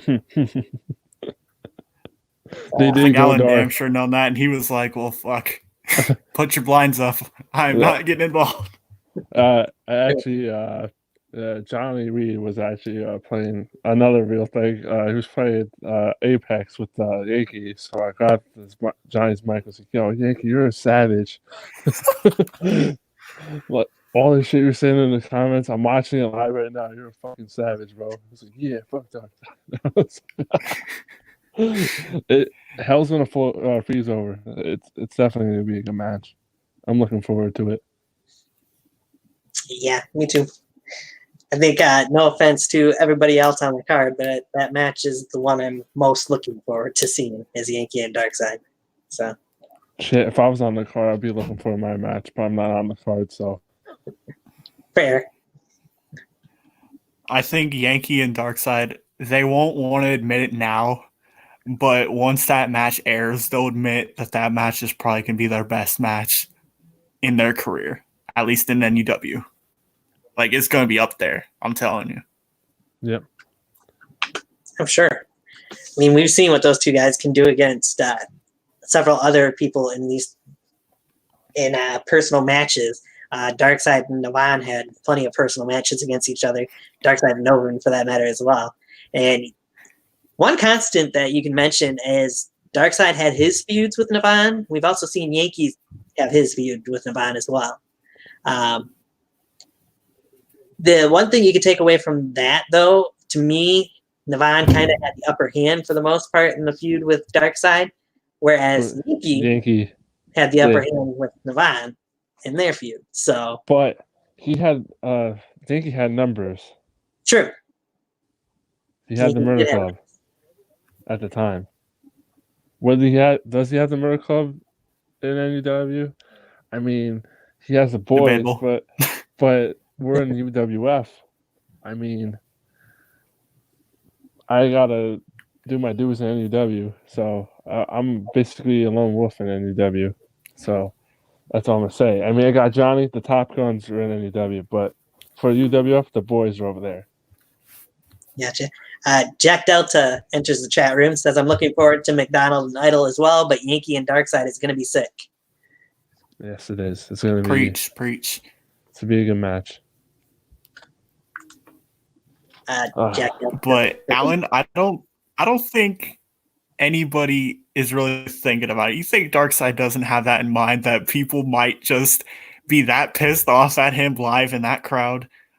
like he's probably going to be walking into that match the most hated man, and he's going to bring every weapon to back himself up. Yes. Hell, he might get on top of a roof again and jump off like he famously does. Yeah, I kind of bit him in the ass last time, though. I don't know how many times he jumped off that roof. I can't even count. Yeah, definitely too many to count. Two of the most hardcore men that have stepped in NUW. Gonna break out weapons, Jesus. Now, I have a question for you both. That's gonna be something. Whose career path are you guys following right now? Like, except you the most in NUW? Ooh. That's a good question. I don't know that I can say any one person really. Do you want somebody that's like coming up and coming, or do you want somebody just all together? All together, like, who do you think is like most interesting? You know, could be anybody. So since like the 2020 season return, like who's catching your eye pretty much? Yeah. That's a good question. So I'm going to give you a couple different answers here. Promo-wise, we mentioned him earlier, and I'd be remiss if I didn't mention him again when talking about promos. That'd be Everett Creed. The guy is a son of a bitch, but he is a very good talker. He's put on. I know, Tony. He's a real great talker. He had you in that kickoff panel and everything. Oh yeah, yeah. He threw you. He had you backed up into that one. Yeah, he made sure he remembered you. Twitter, you brought the whole Twitter thing, bro. I was like, damn. Yes, I did. I was like, well, god damn. I was like, God Almighty. One person who I in-ring wise was impressed by until this past Slaughterhouse was Evan Blake. So, like I said, until this past episode.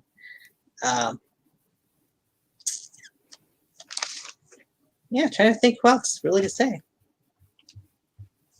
Honestly, haven't seen enough from you other than in multi-person matches so far this season. I know. Oh, why am I always getting booked in multi-person matches? Right? I guess I'm not successful in multi-man matches, so maybe in the future I will be. Maybe. Hey, you did win your title in a it was like it was like a Cinderella story, you know. You can go back to my career back in BW days. I haven't won anything. So me coming back, and the first statement I did is win the New York Championship. That's one hell of a statement. And I'm the inaugural New York Championship. That sounds really nice. I put it all over my Instagram for people to know that I'm the inaugural New York Champion. Yeah. Nobody can take that away from you. Nope. That's true. There can be other That's for accolades. people that are catching my mind. Okay, I got one other person I'll say too.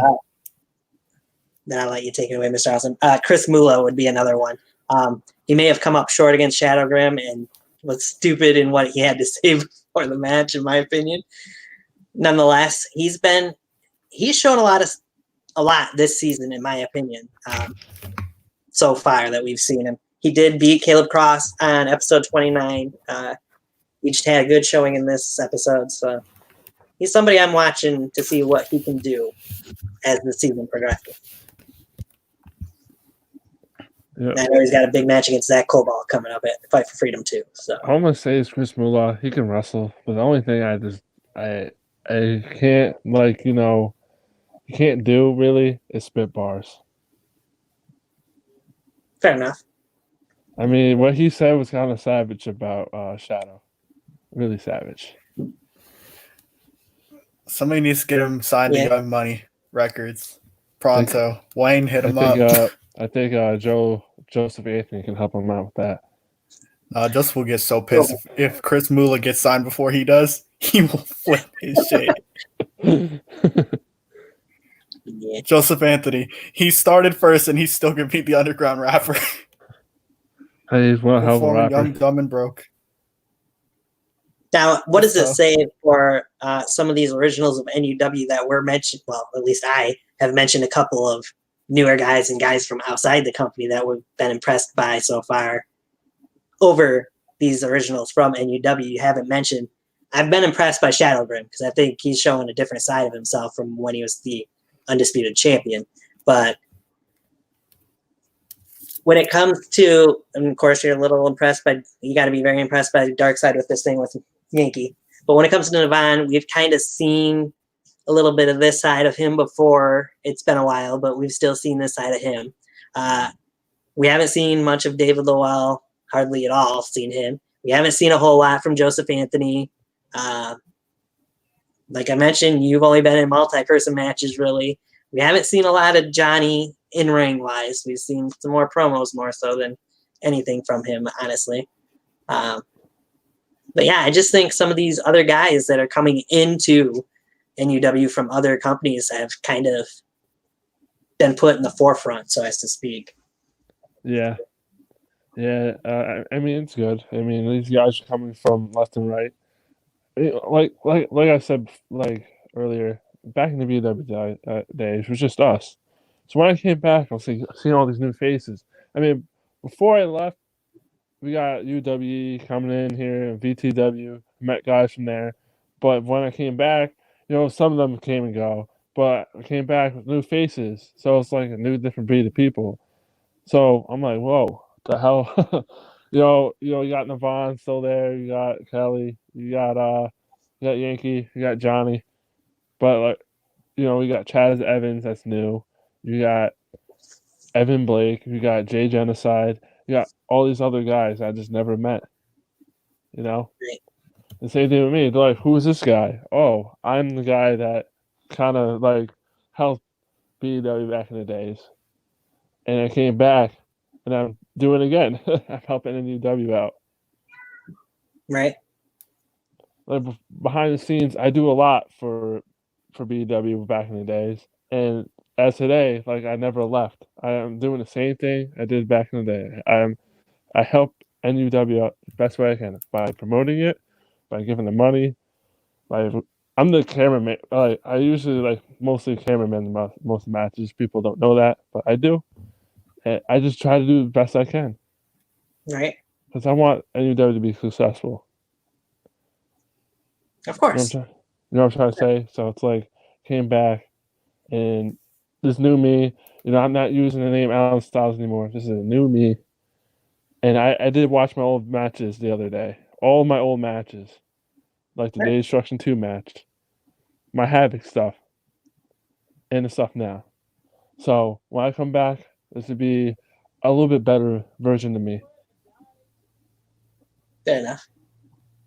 Mr. Awesome, you didn't really say who you've been impressed by so far.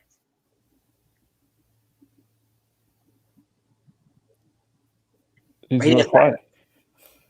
Well, that's because it kind of rolls off of what I'm looking forward to. It looks pretty much is based off of what's been happening for Fight for Freedom 2. Is pretty much what's catching my eye. I mean, Everett, obviously. Corey, when he's around, obviously he's catching my eye because I still don't think people are truly appreciating what Corey Graves has to offer. I mean, the man took a year hiatus after APW ended. Yeah, he returned at the VTW Reunion Rumble in 2017, but people didn't even remember that. He just returned to Best in the Yard 4, did some DBW stuff, and he ventured on to NUW. The Backyard Rumble 3 happened, and Corey Graves, he remembers Corey Graves. And if you couldn't tell by their promo package, I mean, that just tells you all you need to know. But Darkseid and Yankee, at least for this return, they're catching my eye. A woke Darkseid and a revised Yankee. You'd have to be crazy not to have that catch your eye. Something you said about Corey Graves that kind of caught my eye. But I'll give you a whole left. I'll give you a. Wait, what? Oh, it's something that you said that caught my eye about Corey Graves. He took a year hiatus. I took a 2-year hiatus. So I came. He made a stopping ground now in NUW, and I came back. So it's like, I seen him wrestle, and I have a lot of respect for him. Just like I could see where he's like, me and him are kind of similar kind of stories. So me and him both kind of took a hiatus and came back to wrestling. Sure. And I'm interested in this Everett Creed versus Corey Graves because it got personal as well over there. His bone got shattered in his eye, and he's out for revenge. So it's really interesting. After all the shit that Everett's been talking about, APW, Jason Walker, all that, everything that he's been taking credit for, similar to Navon, I mean, you just want to see Corey just drop Everett and be done with him. Move on to some bigger and better. And I know, Alan, I know you want to get a piece at both men secretly. I know it. I can tell you want Everett. I can tell. Yes, because Everett, there he is. What's the thing about Everett? He likes to bring about the past. Bro, this is NUW. Why are you bringing about UWE? Why are you bringing about APW? Why are you bringing about those points? It doesn't matter. You're in a different house. You're in NUW. And he comes out there and calls everybody, all my people from Newburgh, Jews. That's how it takes me off. He calls Jewberg, like say. One day, he will get the smoke. He will get the world-class saber. The man that, I fight for NUW any day. I will get NUW tattooed on my chest. I'll fight for NUW. This man wants to come in here and try to destroy every other company that he walked through. This is NUW. It's not going to happen with me or anybody else, like Johnny Reed or anybody else. We're not going to let him come through here and try to destroy NUW. That's my response. He claims himself as the god of the underground, Alan.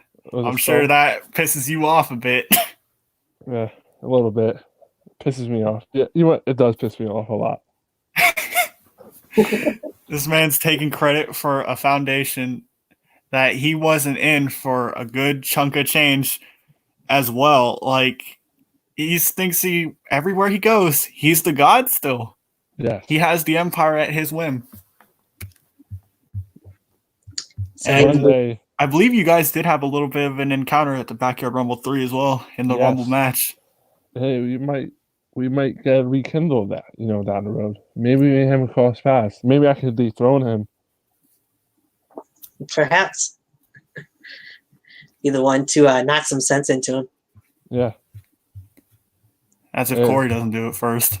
Right. Well, we'll see. And we'll see what happens out in the future, you know what I'm saying?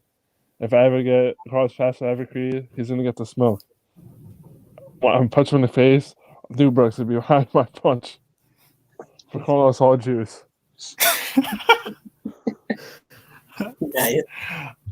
Oh, I see something in the comment section. I like Corey, but he needs to switch his name. He really does. I'm sure he had it first, but still. Yeah, he had it first, and he kind of does have a different name, but it just depends on what programming he's on. If he's on anywhere besides NUW, he's just Graves, all caps. Oh, funny story, too, about Corey Graves. I went to Corey Graves and accidentally called him somebody else. Now, if you guys haven't seen it, and you'll get what I'm trying to say, I went to Corey Graves and I called him Joseph Anthony because he looks like Joseph Anthony, doesn't he? Oh, jeez. I can see that. Yes. Okay, Alan, it's not your fault. Because Corey, here's my only problem with you. Ever since APW ended, man, you're dressing up like a hippie in straight tie-dye, man. What the hell? It's like Hippie Joe. And then you got Yeah, I was telling Tom guys, can you guys do a match on the road, Joe versus Corey? I want that to happen down the road. We'll see. Hair versus hair, somebody book it. Yeah, I think about that too. All right. So you thought I was going to get heat on us earlier. How about I give you a chance to possibly get some? A couple of guys who you said need to. Fuck you, Tony. Yeah, I'm going to go. Trying to get me heat? Maybe. I can get heat. A couple of guys. Well, Alan, if you get heat, you're going to be blacklisted. Yeah, you're right. We don't need that. You gonna be back to the camera guy. Yeah, I'll be like probably on the hiatus. So a couple of guys that you've mentioned the first Tough. episode, pretty much first couple episodes that needed to impress you were Jay Genocide and Caleb Cross. I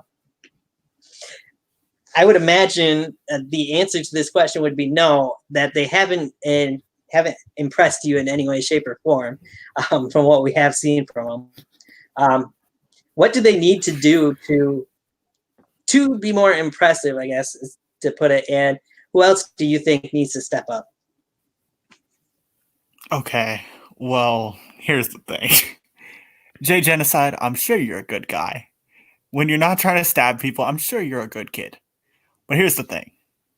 You just need to quit being about that bullshit and do something with yourself. You need to stop losing. And stop lowballing people. Number 2, Yeah, quit your bullshit. And who was the other guy? Yeah, that's already how fucking memorable he was. I already forgot his fucking name, and I'm not even trying to be Joker. Shit.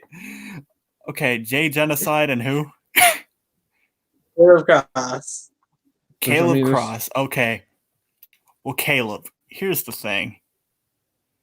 Weren't you the one that lost to Scorpion the Assassin in singles action in 2020?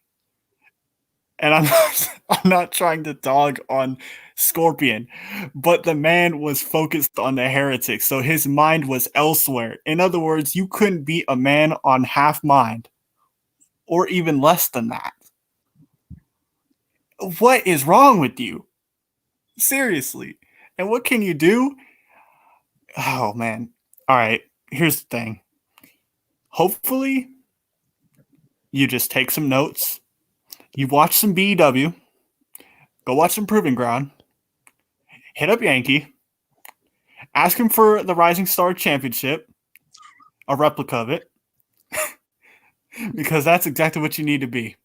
You need to be a Rising Star champion, a BEW, Proving Ground, whatever it is.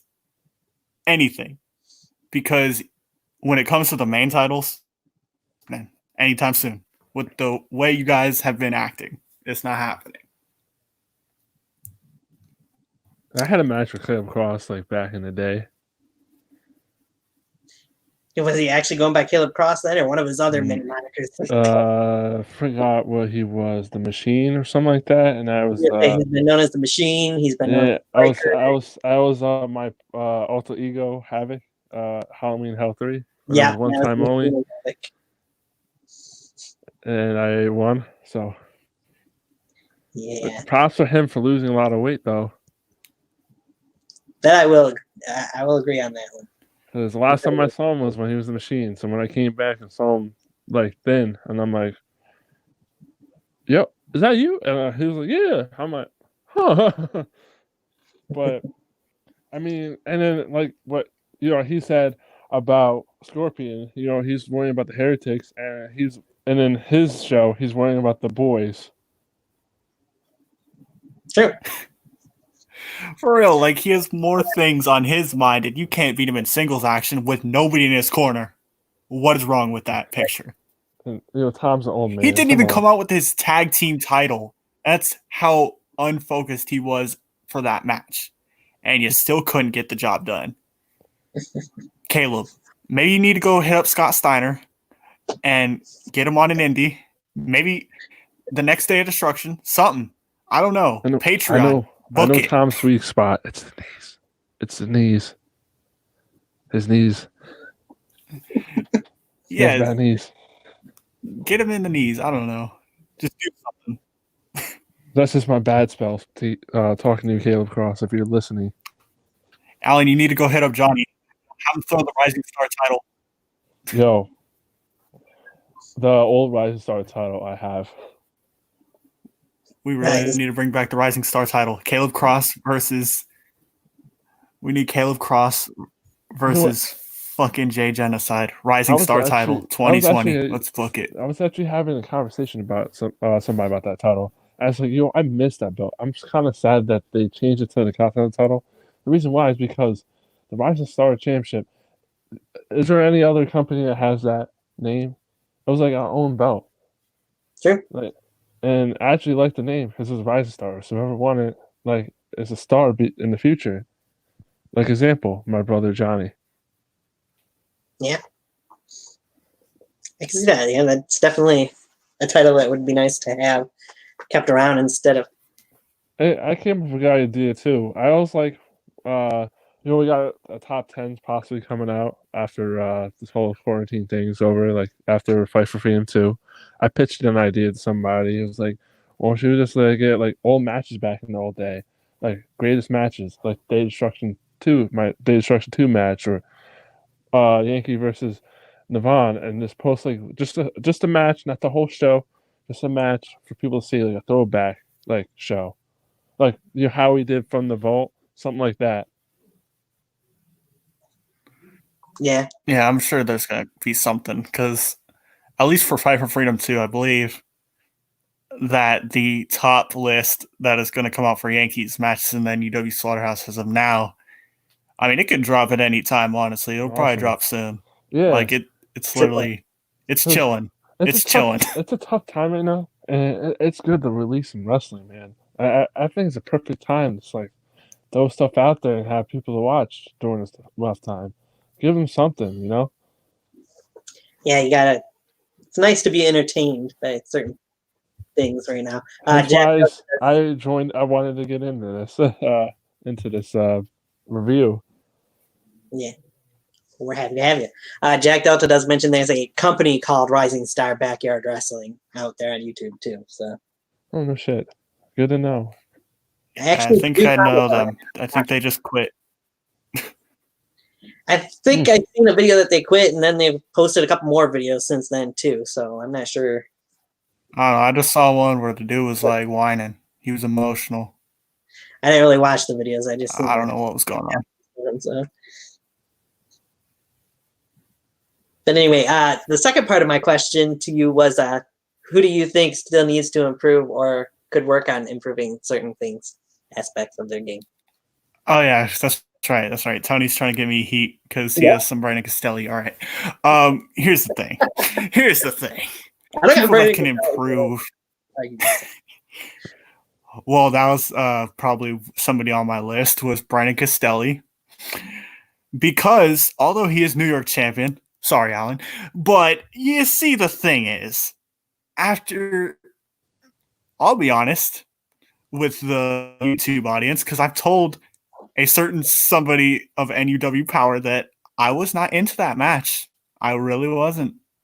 And it was Johnny Reed. I know Johnny Reed can work. I know he can wrestle a fucking match. I've seen him face Jordan Oliver in his final match. I've seen this man against Alan Reed. I've seen him do good against Shadow Grim in the #1 match of last year's fucking season.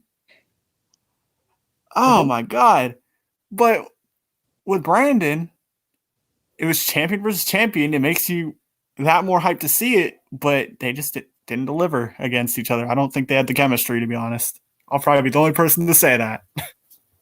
Yeah, I'll be honest with you. One of my greatest matches is before with Johnny. Me and Johnny have like shitload of chemistry because we're brothers, of course, and we wrestle each other all the time. So when we get in the ring, we just know. And like all our matches, like how many matches we had back in the day? Can you guys count?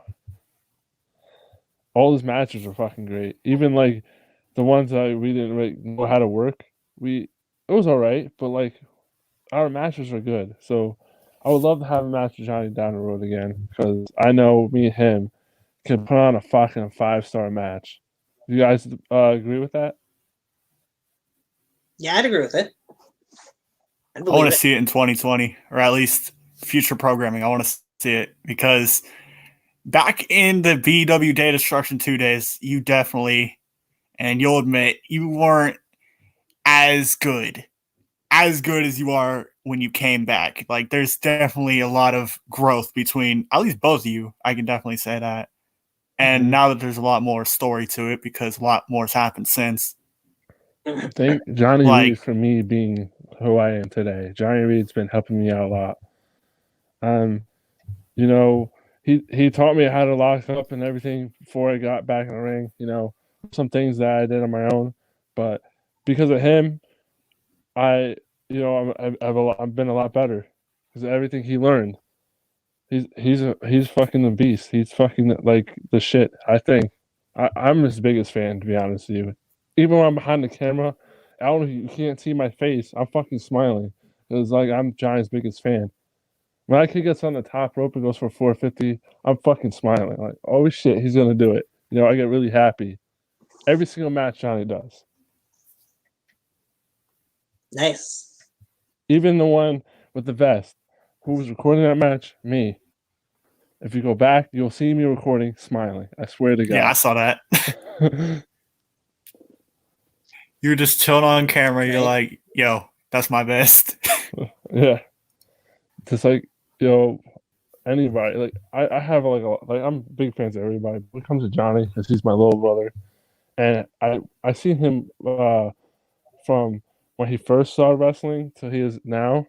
And I see what he does every day, how he improves himself.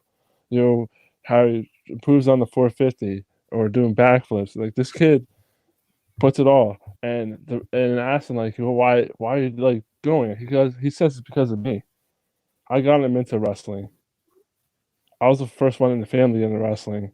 I found out about it and I became a big fan, and then he got it because of me. So everything I tell him, like, why are you doing this? Like, he goes, it's because of you. Nice. All right.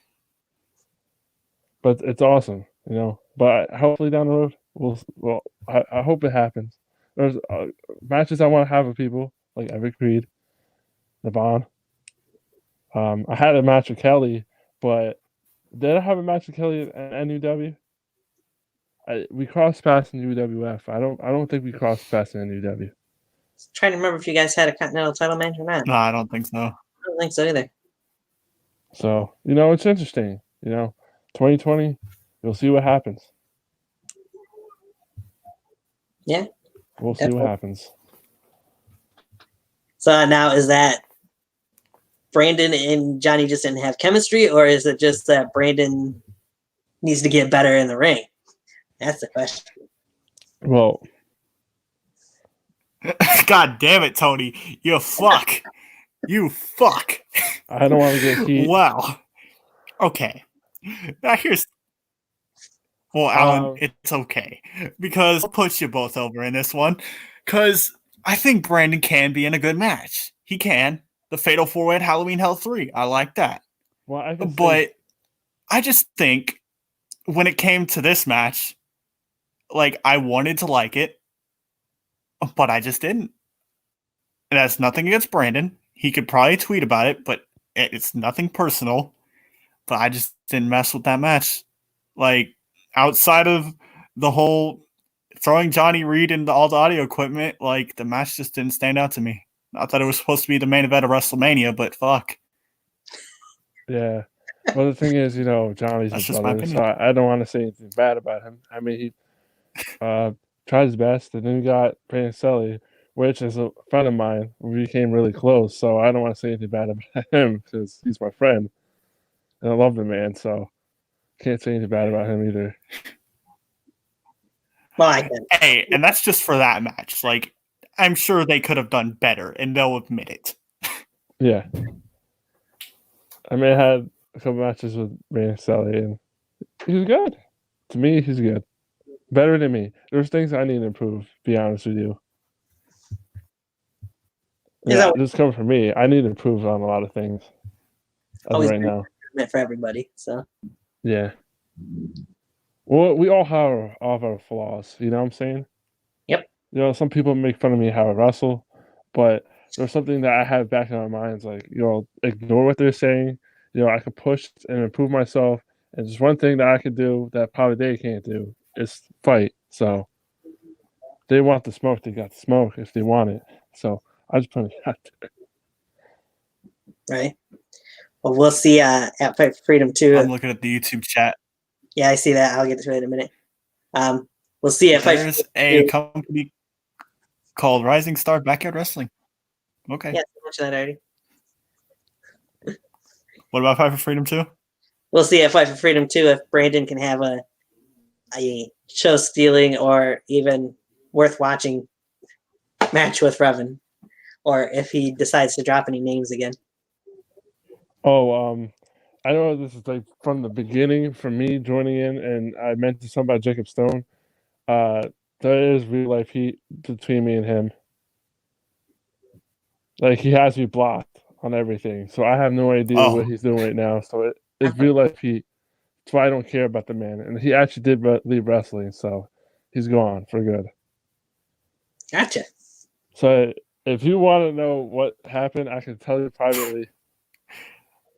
If you're curious, that's all I'm gonna say.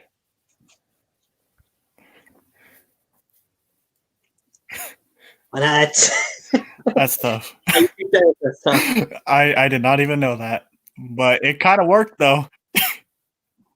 Yeah. And I can throw a hint. It deals with his girlfriend. That's all I'm gonna say. It's the life of Jacob Stone. Yep. But I don't care anymore. So Oh shit. it is what it is. I have my friends wrestling. I'm still wrestling, doing me, and it's whatever. He's from PA. I'm from New York. We don't cross paths anymore. He has me blocked. I don't give a fuck. Fair enough. Yep. I'm here to stay. So. Yeah. So Mr. Austin, you don't have to deal with that about him anymore. So. I did have a match with him and somebody else, Matt Bradley, in some show, but it never got uploaded. It was EWF, and it was like a memorial show for Owen Vine's mother, and it never got uploaded. I have the match, and I do kick their ass. I mean, they hit me with shit in the beginning, and I get worked, but after the match, in the middle of the match, I get all my shine, and I win. So I do beat the hell out of both of them. So if you want to see that, I can send you guys the match privately too. So if you want to see it, I'd watch it. all right. Sure, why not? Right? No one ever actually quits. What are all the BYW channels you all watch? Well, damn, that's probably a long list. Yeah. Just search them up. You'll probably find them. Let's say there's too And many. damn it, Tony, we have another dislike. See, now I'm getting heat. God damn it, Tony. It was just one with you, but now it's two. Probably me. Oh, well. I'm getting heat. It's like this guy Alan talking all this shit, dragging it up. Like this thing going this Jacob Stone in the comments section. I don't I don't want to quit wrestling. I did before, and I got made fun for it because somebody took me from doing what I love, and I came back because at the time I used wrestling as a getaway from my personal life, and I put it on the line. So it made me happier in the man who I am today. So I'm happy that I have wrestling. It's good. Yep. So I'm a lot happier now. Right? Just because of wrestling. Yeah, I was going to say my list definitely would be too long for that question from BYW forever because I watch NUW, UWE, UWF that I watched a little of, and DBW, KBW, VTW. There's a lot of stuff out there. Yeah. MEBW, I watch a little bit of EBW. I probably watched everything, and you probably watched. This dude has probably watched a third of what I've watched. Watch everything. Surprisingly, low key. I don't really watch like any other feds. So like people that message me like, "Hey, I see you're a NUW wrestler. Can you come wrestle here?" And I'm like, "Who are you?" I'm not being mean, but I don't really That's tough. watch it. Yeah. But there's some places that I want to wrestle. Baltimore, if I ever had a car. Well, I do have a car, but if a nicer car to get there, to drive, because my car can't make it out there, I would drive out there and wrestle. I've seen their shows, and I'm like, all right, that seems interesting. I would go there and wrestle. There's a couple other places I would go to, but I never did VTW, and sadly that was over, and I hope I never got the shot to wrestle there. UWE, I was going to go there, but at the time I was in the cast before I left. So I never got to wrestle there either, so it's sad. But Yeah. 2020 is a different year. I'm back in NUW. I got UWF, and it's gonna be a good year. After this whole quarantine shit is over. Right. Jack Delta's laughing at what you had to say there, Mr. Awesome, about you probably watched a quarter of what I watched. Oh no, sir. No, sir. No, sir. I could probably not name them, but I've seen a best in the yard that wasn't even what you would expect. Okay, let's just keep it at that for at least extended period of time. I don't know if you've ever seen the pre UWE HD UWE, but that's some shit. Yep. I've seen Cameron Jackson dressed as the Undertaker. Yeah. The Brother Taker was born. I love that man, Cameron Jackson. I haven't seen that man in a minute. Me and him became like really good friends. He's doing stuff in the indies, and I'm really proud of him.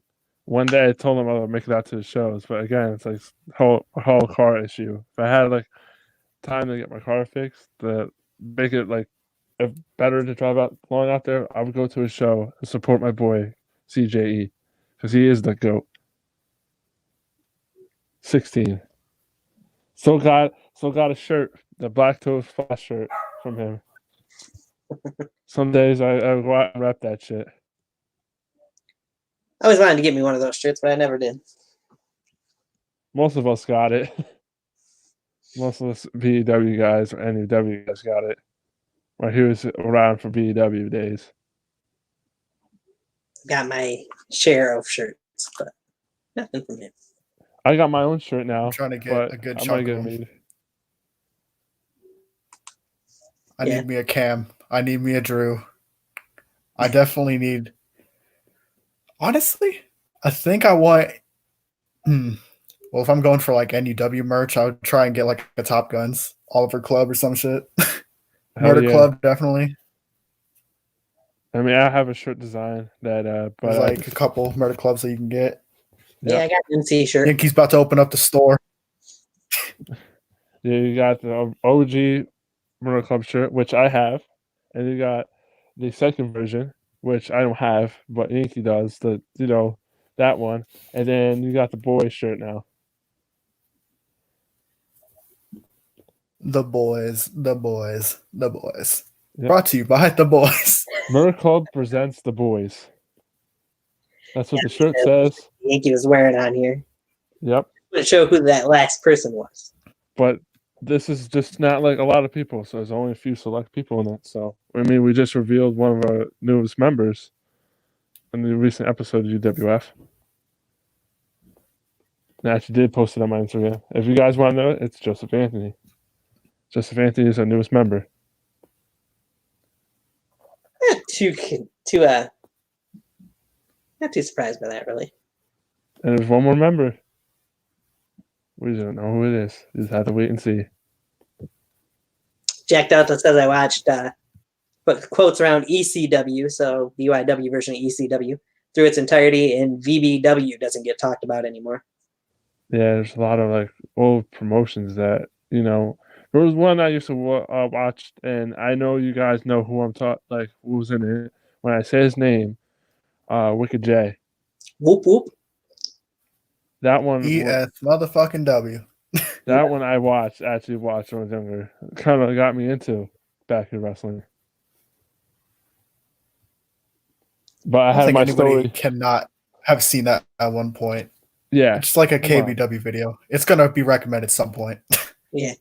Yeah. They got wrestlers. ESW.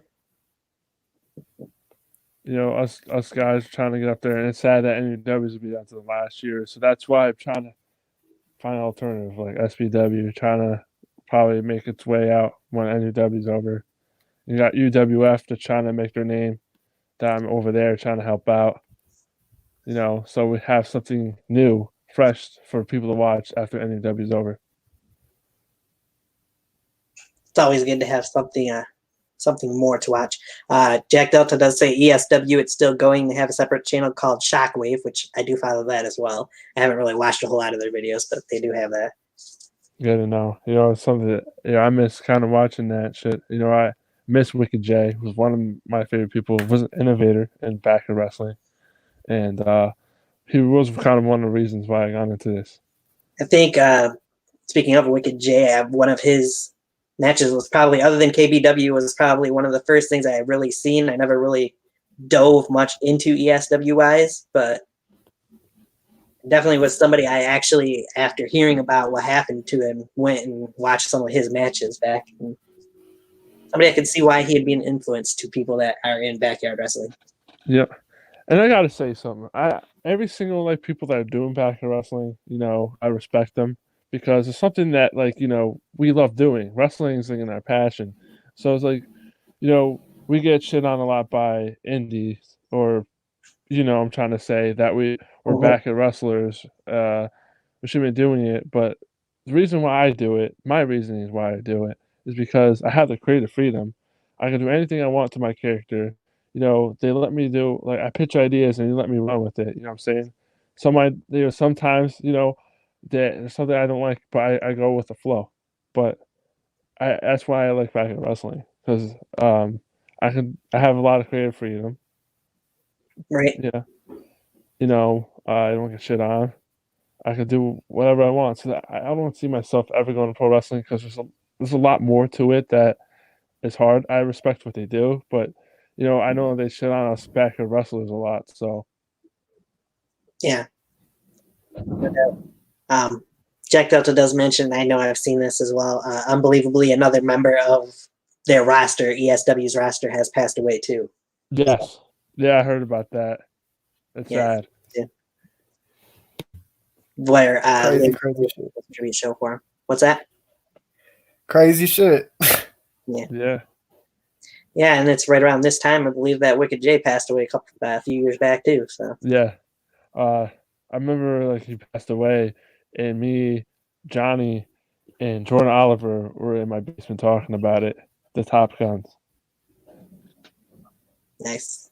Yeah. And I think, speaking of Jordan, I think that's a guy that on the indies is definitely trying to change people's mind about BYW because he hasn't really shit on it since. No.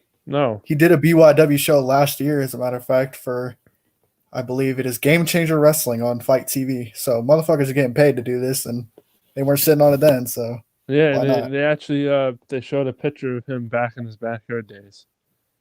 Nice. Yeah, they had the old Oliver Club in the bike shorts. Yes. So and it says him returning to the yard. So he does. He goes out there. I haven't talked to him forever. Because our friendship's not how it used to be because he's so busy. I recently saw him, but not really talking to him that much. How he used to be, because he's been so busy.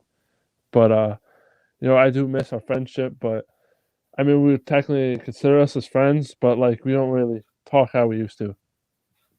But I respect that he's busy and he's doing his thing, so I don't really bother him as much. And I know right now he's not doing anything because he's wrestling. Yeah, I definitely not wrestling. keep my eyes out for that boy. Yeah, Right. he's gonna make it out there. I know he will because I had even though we don't talk, I'm still his boy and I have his back 100%. So I'm always watching his matches. I'm always a big fan of him.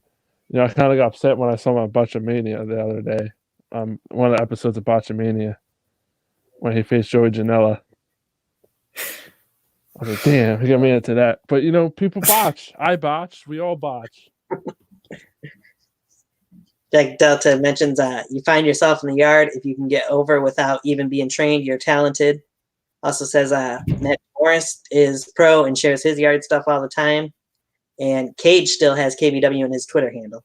So yeah, and there's two other people or brothers that strongly say they do backyard.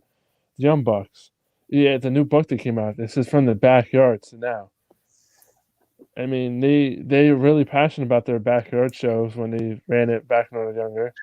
They mentioned it in AEW, so they're really happy about it. I I'd mention shit out of NUW and BW if I ever do go up there. If I like, oh shit, I'm gonna try pro wrestling. I will mention back to wrestling because, again, I respect everybody that does it, that has a passion for it. It's just something that we love doing. Even though if we can't make it there, it's something that we can step back on. I can't make it to pro wrestling because there's some things I can't do. So I sit back in the back of wrestling because I love wrestling. You know what I'm saying? Yeah, I hear what you're saying. Yeah. I also see what somebody else is saying in the comment section too. What? Oh, I see that. I can't see the comments. So. Just somebody who couldn't keep my name out of his mouth this week. Who was that? Brandon the Bullet Costello, New York champion. Oh, my boy is in the chat. Yes, he is. See how to say his name? Now he's here, bro. Tony's about to go Eminem on him. Diss track and everything. No. I'm going to keep my cool for now. For now.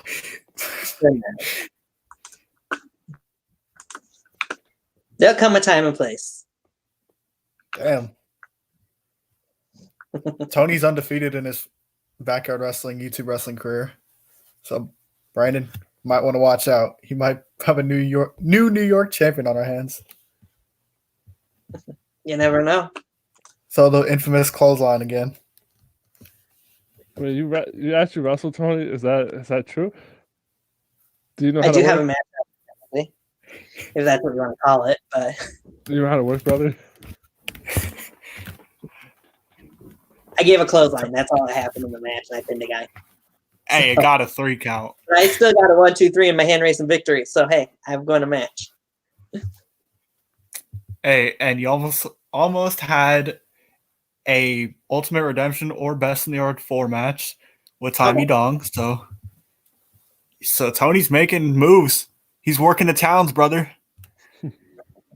Hey, it's getting late, and my phone battery's dying, and I'm gonna get going. So I'm gonna end it off here. And I'm gonna tell you guys, thank you for being supporters of NUW. I'm happy I'm back.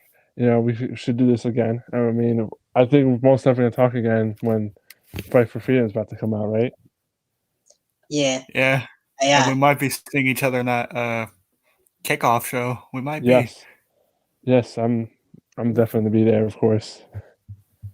Yeah, and reveal things about that since I know a little bit about it, but I haven't gotten an okay to, so I'm not going to say anything. I've heard some things. I might have gotten an inbox.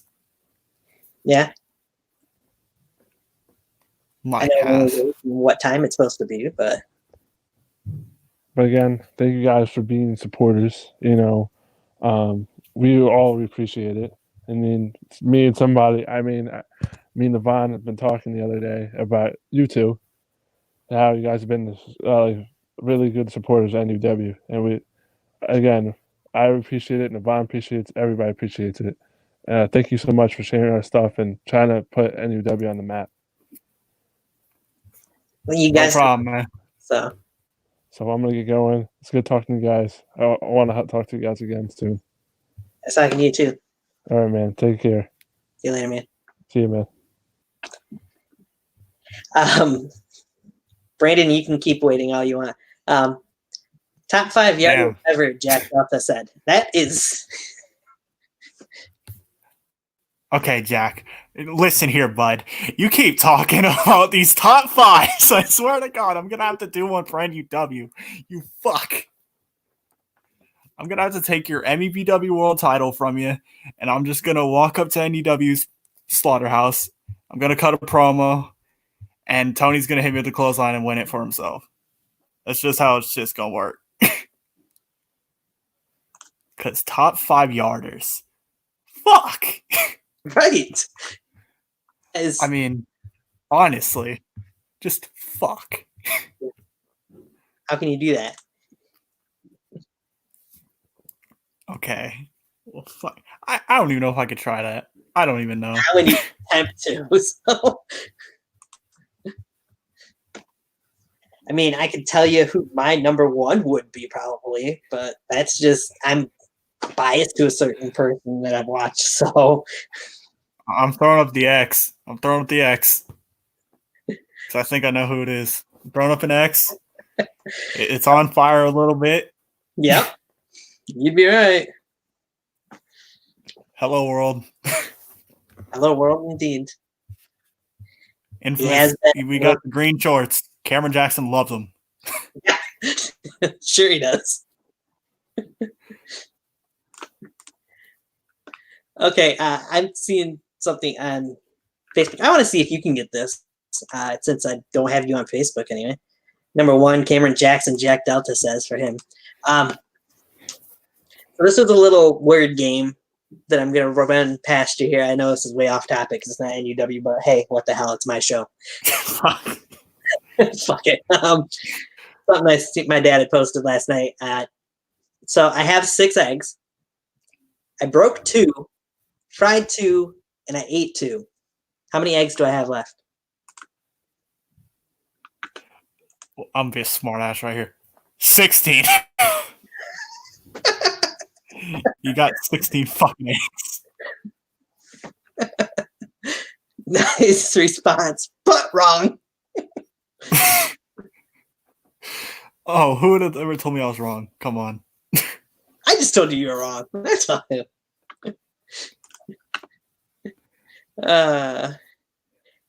No. I'm just seeing a bunch of people that responded to it when I reposted it after my dad had. And only one person's gotten it right so far. What's the answer? 4? Not 16, but 4. I start with 6. No, 4 automatically becomes 16, so I win. No, you don't. Best in the Yard 4 turned into Best in the Yard 16, so yes, I do win. Start with 6 eggs. I broke 2. I then fry those 2. Then I eat those 2. So it'd be 4. It's 16. Don't make me get Cameron in here. Wrong. He'll get everybody in a Black Toad Splash t-shirt, and everybody's going to scream 16. But maybe I need you to get Cam in here because he was supposed to be on for a Q&A show, and I heard from him one Friday that he wanted to jump on, and it was too close to SmackDown. I said, no, I can't do it right now. And I haven't heard from him since. Speaking All right, so we need to hit up his Gmail, his booking inquiry at book16got@gmail.com. Speaking of Cam, he's Jack Delta's #1 BYW star, and then Cage, and then Austin G, Navon McDonald, and Matt Thunder. That's an interesting top 5. Okay, you know what? I'm gonna be so. How do I put this? I'm just gonna list off the top 5 baby faces. Here we go. We got Wicked J, we got Cage, we got Cameron Jackson, we got Bad Reed, and we got insert name here. Let's go with. I'd say Bad Reed has to be in the discussion too, but that's what I'm saying. Like those 4 names out of at least the YouTube era of backyard wrestling, they deserve it. They're at their points have been the most talked about. So right. the 5th one in that discussion, I have no idea. Because Mount Rushmore has 4 anyway, so you know what? It works. There you go.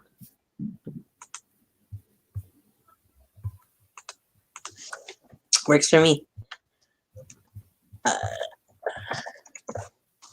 Yeah, Tony, I don't have any put you on the spot questions.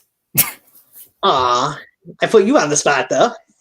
I know, you're getting me fucking heat. Got another dislike because of me. Yeah. All right. Like you All said, right. You know what? I'll come up with something. I'll brainstorm here. 3 thumbs up, 2 thumbs down. Those 2 thumbs down can kiss my ass. Hey, it's my show. I can say what I want. You're getting canceled already. You can't cancel me. They just did. I run the show now. Ha! Good luck with that, pal. Johnny Reed spilled CM Punk's soda, so I can. It's his diet soda. What are you doing, John? You're doing too much. What's he doing too much? Or just not enough? Oh, speaking of. That, all right. I'll come up with something on the spot right now. Tony, You did? Mhm. are you going to be involved in the Fight for Freedom 2 kickoff show?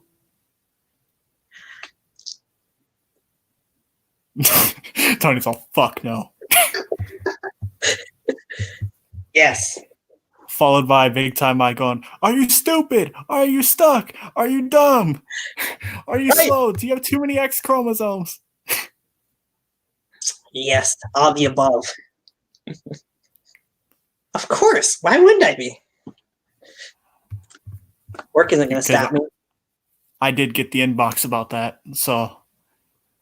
And Did I? I don't know if the person that gave me the inbox has mentioned anything too descriptive about it. Let's see. Yeah, I seen what you said. He just asked me how that date and time worked for me, so. Which it works just fine because I don't work that day, so I'll be there. Yeah, we'll see if I will be. Yeah, also, I'm trying to keep up the suspense. I'm a no-show. yeah, I'll come back with the Yankees picture. there you go. He also told me that he would like to have yourself, me, and one other person as regulars on kickoff shows / prediction shows. So that being Jay Joker. And I see why. Jay Joker, if you're watching, are you going to be involved? I don't know how much if he does watch, really. I think he keeps on the low with his watching. I think he watches on the low. I think he watches a lot. He just doesn't comment a whole lot. So I just got a question. We need a Jay Joker design tutorial right now. Maybe. Ellen Reed asked me. He sent me that triple threat match and then was asking how to best way to get a hold of you. I don't think he's got a Twitter, so. Wait, get a hold of me? Yeah, so he could send you that video too. All right. I'm going to DM him on Instagram because he follows me. Oh, does he follow you on Instagram? He asked me what your Facebook was. Yeah. But I didn't necessarily want to get a response from you over the air for that. But Yeah, my name is Papa Juana Smith Makara. What the fuck you want to know about? do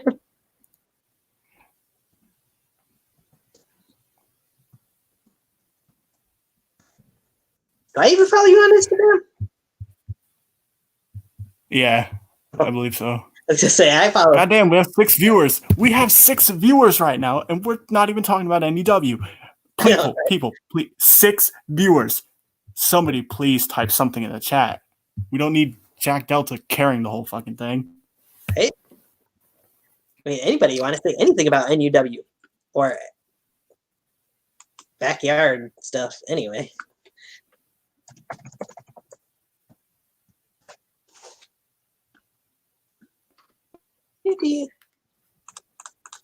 Since we pretty much got through everything for Slaughterhouse and UpShot. I will mention, since we haven't mentioned it yet, UpShot episode 30 should be airing this upcoming Thursday. And then a week from this upcoming Thursday is the scheduled date for Fight for Freedom 2. So. I'm not sure. I do know that the kickoff is next Saturday, I believe. So at 6 p.m. Eastern time, 3 p.m. Pacific time, fucking 2 goddamn o'clock Mountain. I don't fucking know. Goddamn. Look up Google. For fuck's sake. It's like, what time is You'll get the notification anyway. Look Bill, it up. what time is it? I don't know. For fuck's sake. I'll tell you the Eastern time. If you can't Google yourself how to figure out the time frame, time difference from where you're at to where I'm at, then Yeah, probably 5 o'clock your time. I don't fucking know. right.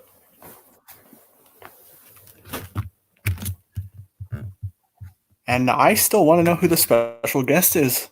Because I heard there was going to be a special guest on the Fight for Freedom 2 kickoff. I wonder who. I don't know. I wonder who too. I was gonna say maybe it was, I heard something. maybe Heard Alan something about that. was a surprise guest, but Well, now he just confirmed himself. So, well, shit. I know. So that's why I said hopefully not. But he just I'm confirmed. about to get blacklisted from NUW. Oh shit. Sorry, Alan.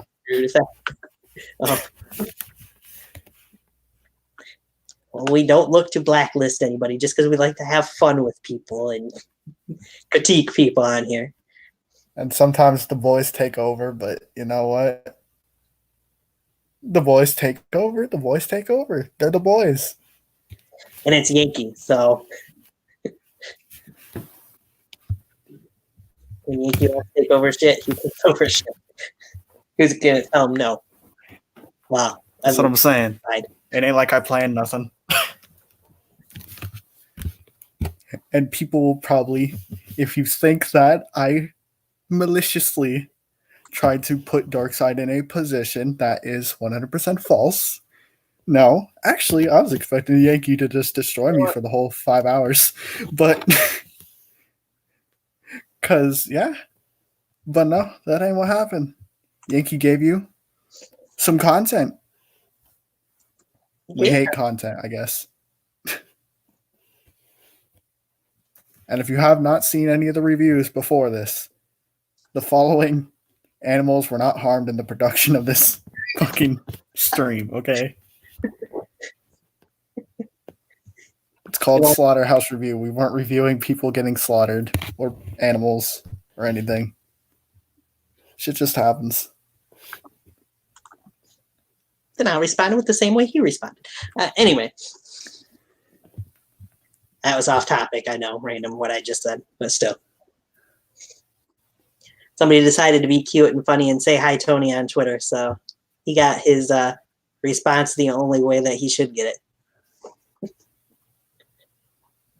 Wait, somebody put hi, Tony?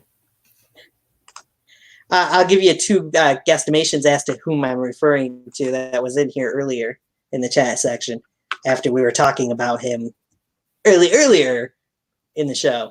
And what he had to say. What, he DM you? Yeah. That's tough. All I see on Twitter right now is Drew Hood. Drew Hood. Shout out to Drew Hood. Yeah. Oh, wait, he's trying to get in shape. Don't hate on him. Yeah. I guess nobody wants to say anything. Does anybody else have any feedback for the NUW Slaughterhouse? Or do you guys just not care? You just want to sit here, look at a CM Punk picture, and Tony? In the what dark. do you want to do? Because what do you want to do? Yeah, Tony. Don't make me get Yankee in here. Tell you about you don't got no lights in your house. Yeah, lights. I just haven't turned them on. Because I had the curtain open and the sun was shining, and now the sun's gone down. So I haven't felt like to turn on the light. But anyway. Well, dear Lord, now we down to 3 viewers and nobody's saying anything. So I guess we could close it out. I was just gonna say. Guess we can close out things. Let's see. Plug next week's UpShot. Plug the kickoff show. Plug Fight for Freedom 2. Go to their Patreon, the NUW Patreon page. Well, you got a whole list of things? Not written down, but I'm just trying to think of different things. I thought you literally were like reading a DM by you know who, and it literally said, make sure you plug this, plug this, plug this. No. Make sure you subscribe to the NUW YouTube channel down below, or maybe down below. Who the fuck knows? It's not down below, but Oh, the Slaughterhouse. well, there. and The UpShot and the Slaughterhouse are. So you know what? It works. There you go. So make sure you subscribe to NUW if you don't already. Make sure you subscribe to my channel if you haven't already. Mr. Awesome, I'm sure you've got some channel that you want him to subscribe to too, but Yeah, I'll just put fucking hashtag support BYW. Thanks, Jason Walker. You did good, bud. Taking your gimmick. BYW, that's Now I put hashtag support NUW.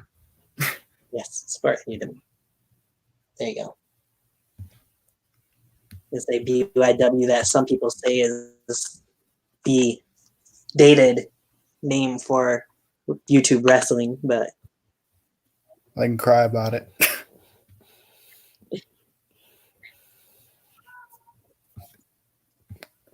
Yeah, sub to my channel that I don't post on, and then maybe you'll see something that if you look real close, you might see something that I have been on. Spoiler alert. interesting. Interesting. Sure. If I wasn't working like most people really aren't working right now, I'd probably be on this channel more often with more people to kind of try and keep people entertained. But I'm unfortunately an essential person and have to work. So the next time we'll be on the air. Will be after Fight for Freedom because I plan on doing a review show for Fight for Freedom as well. Which day I couldn't tell you because I don't know what the schedule looks It like. could really be any fucking day. Probably either a Friday, Saturday, one or the other. Could even be right after Fight for Freedom 2 goes off the air for all I care. I know that's how some channels do it with like WWE stuff, but we'll see. That ain't fair. We ain't trying to take their views. You gotta let people see the show first. Yeah, We're not that dickish. maybe. We give you a whole fucking week to watch the show. Damn near. A couple days. They're saying If you ain't watching it, it's your own damn fault. If you got spoilers, fuck you. You should have watched it anyway. right. That's why I tell you it's below. And you know what? To quote the Dark Side himself, you better promote the fucking show. You fuck. And get in the live chat. Get in the live chat and stay active during the stream and tell people what you like and what you don't like and all that fun shit. Essentially equals sacrificial. Yeah, that very well could be true, but hey, I'm making a lot of money right now, so plus Yeah, Tony's making bread, okay? He's good. I am good right now. Plus there's a couple other people in the house. He's doing so good that I'm actually getting around to making his thumbnails. You know? Hey. Tony's got me on the payroll. Speaking of payroll, gonna say you got more thumbnails to give me, so I might need to get in that payroll. Oh, Yeah, I know. no, don't worry about it too much. Yeah, I'm getting there. I know. It's just getting PNGs that are old school as fuck. It's like, yeah, Right? it gets annoying. Say, I know you're busy. J Joker's really good. Yeah, 100%. And Jack Delta, since you're still in the chat section, well, fuck, if you're not anymore. Well, fuck. If you are, So? I can confirm a source that is in NUW might be interested in having you come on for one of these reviews at some point, since you have kept an eye on NUW. But that ain't for me to give. That's for Tony to give. I don't give a fuck anyways. I just do what I does.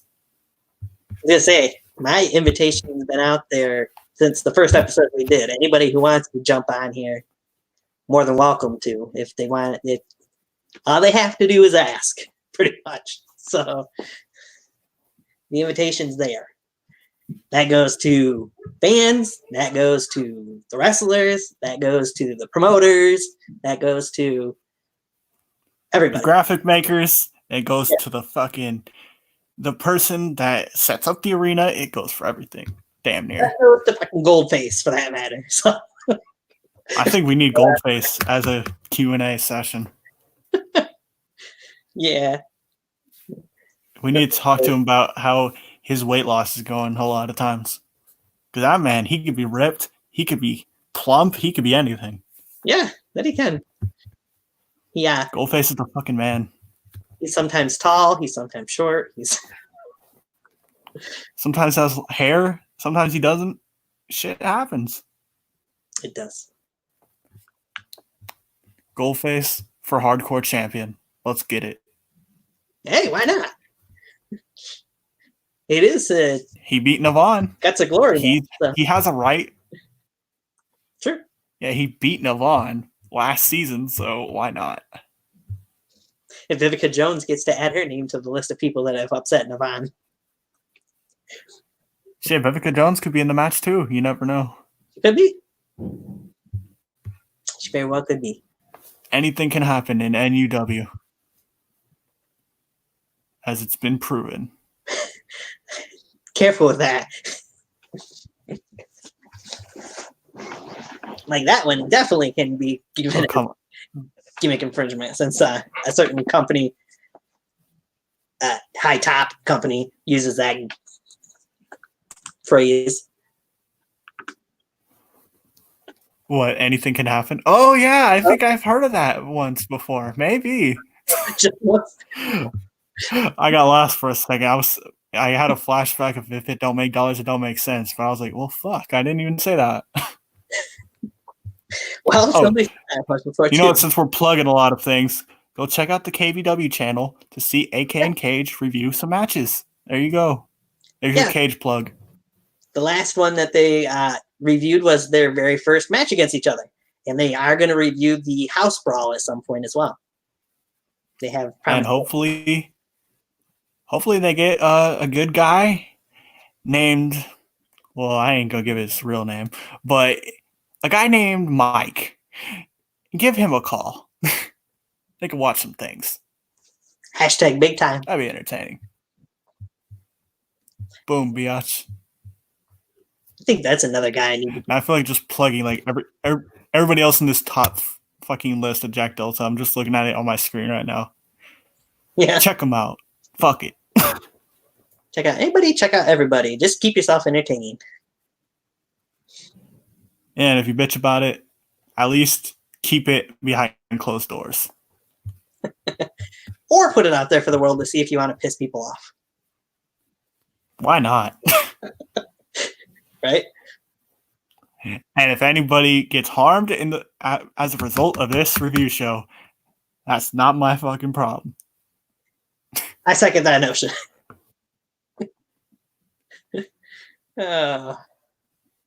But with that being said, we're getting close to that 3-hour mark. I know we went almost 4 hours last time, and somebody.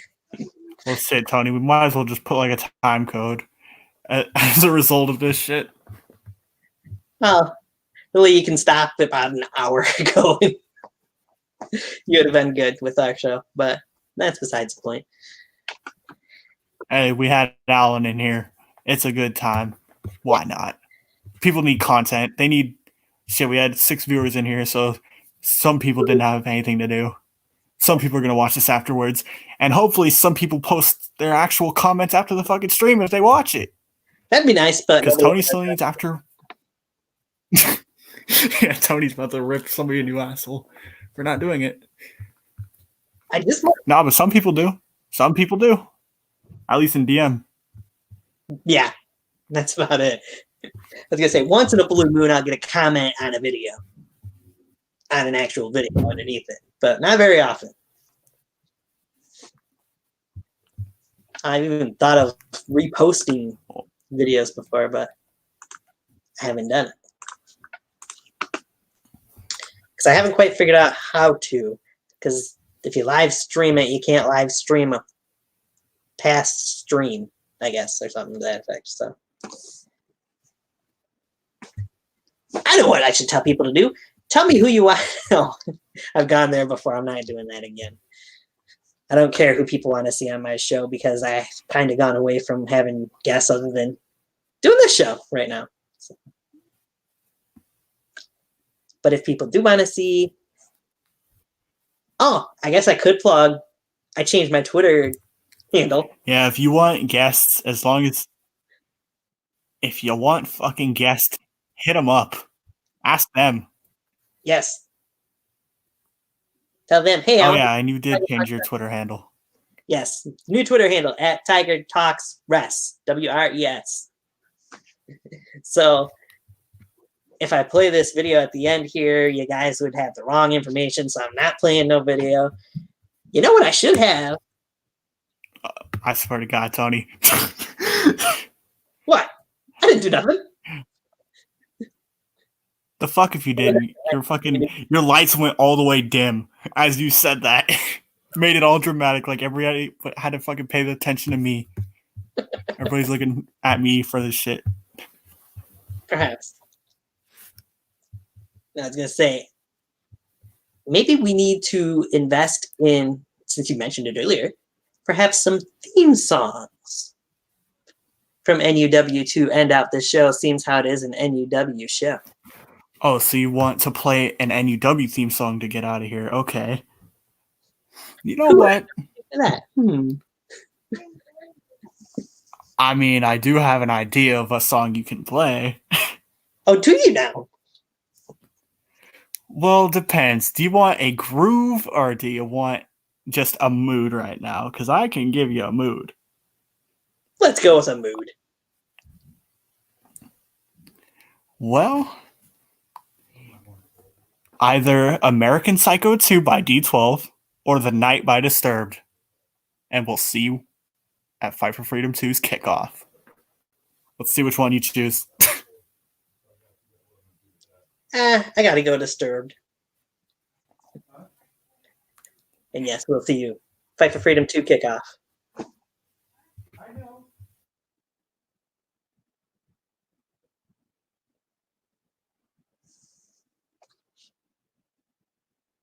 Oh, and he mutes it so you don't get the music. Goodbye, guys. Good night.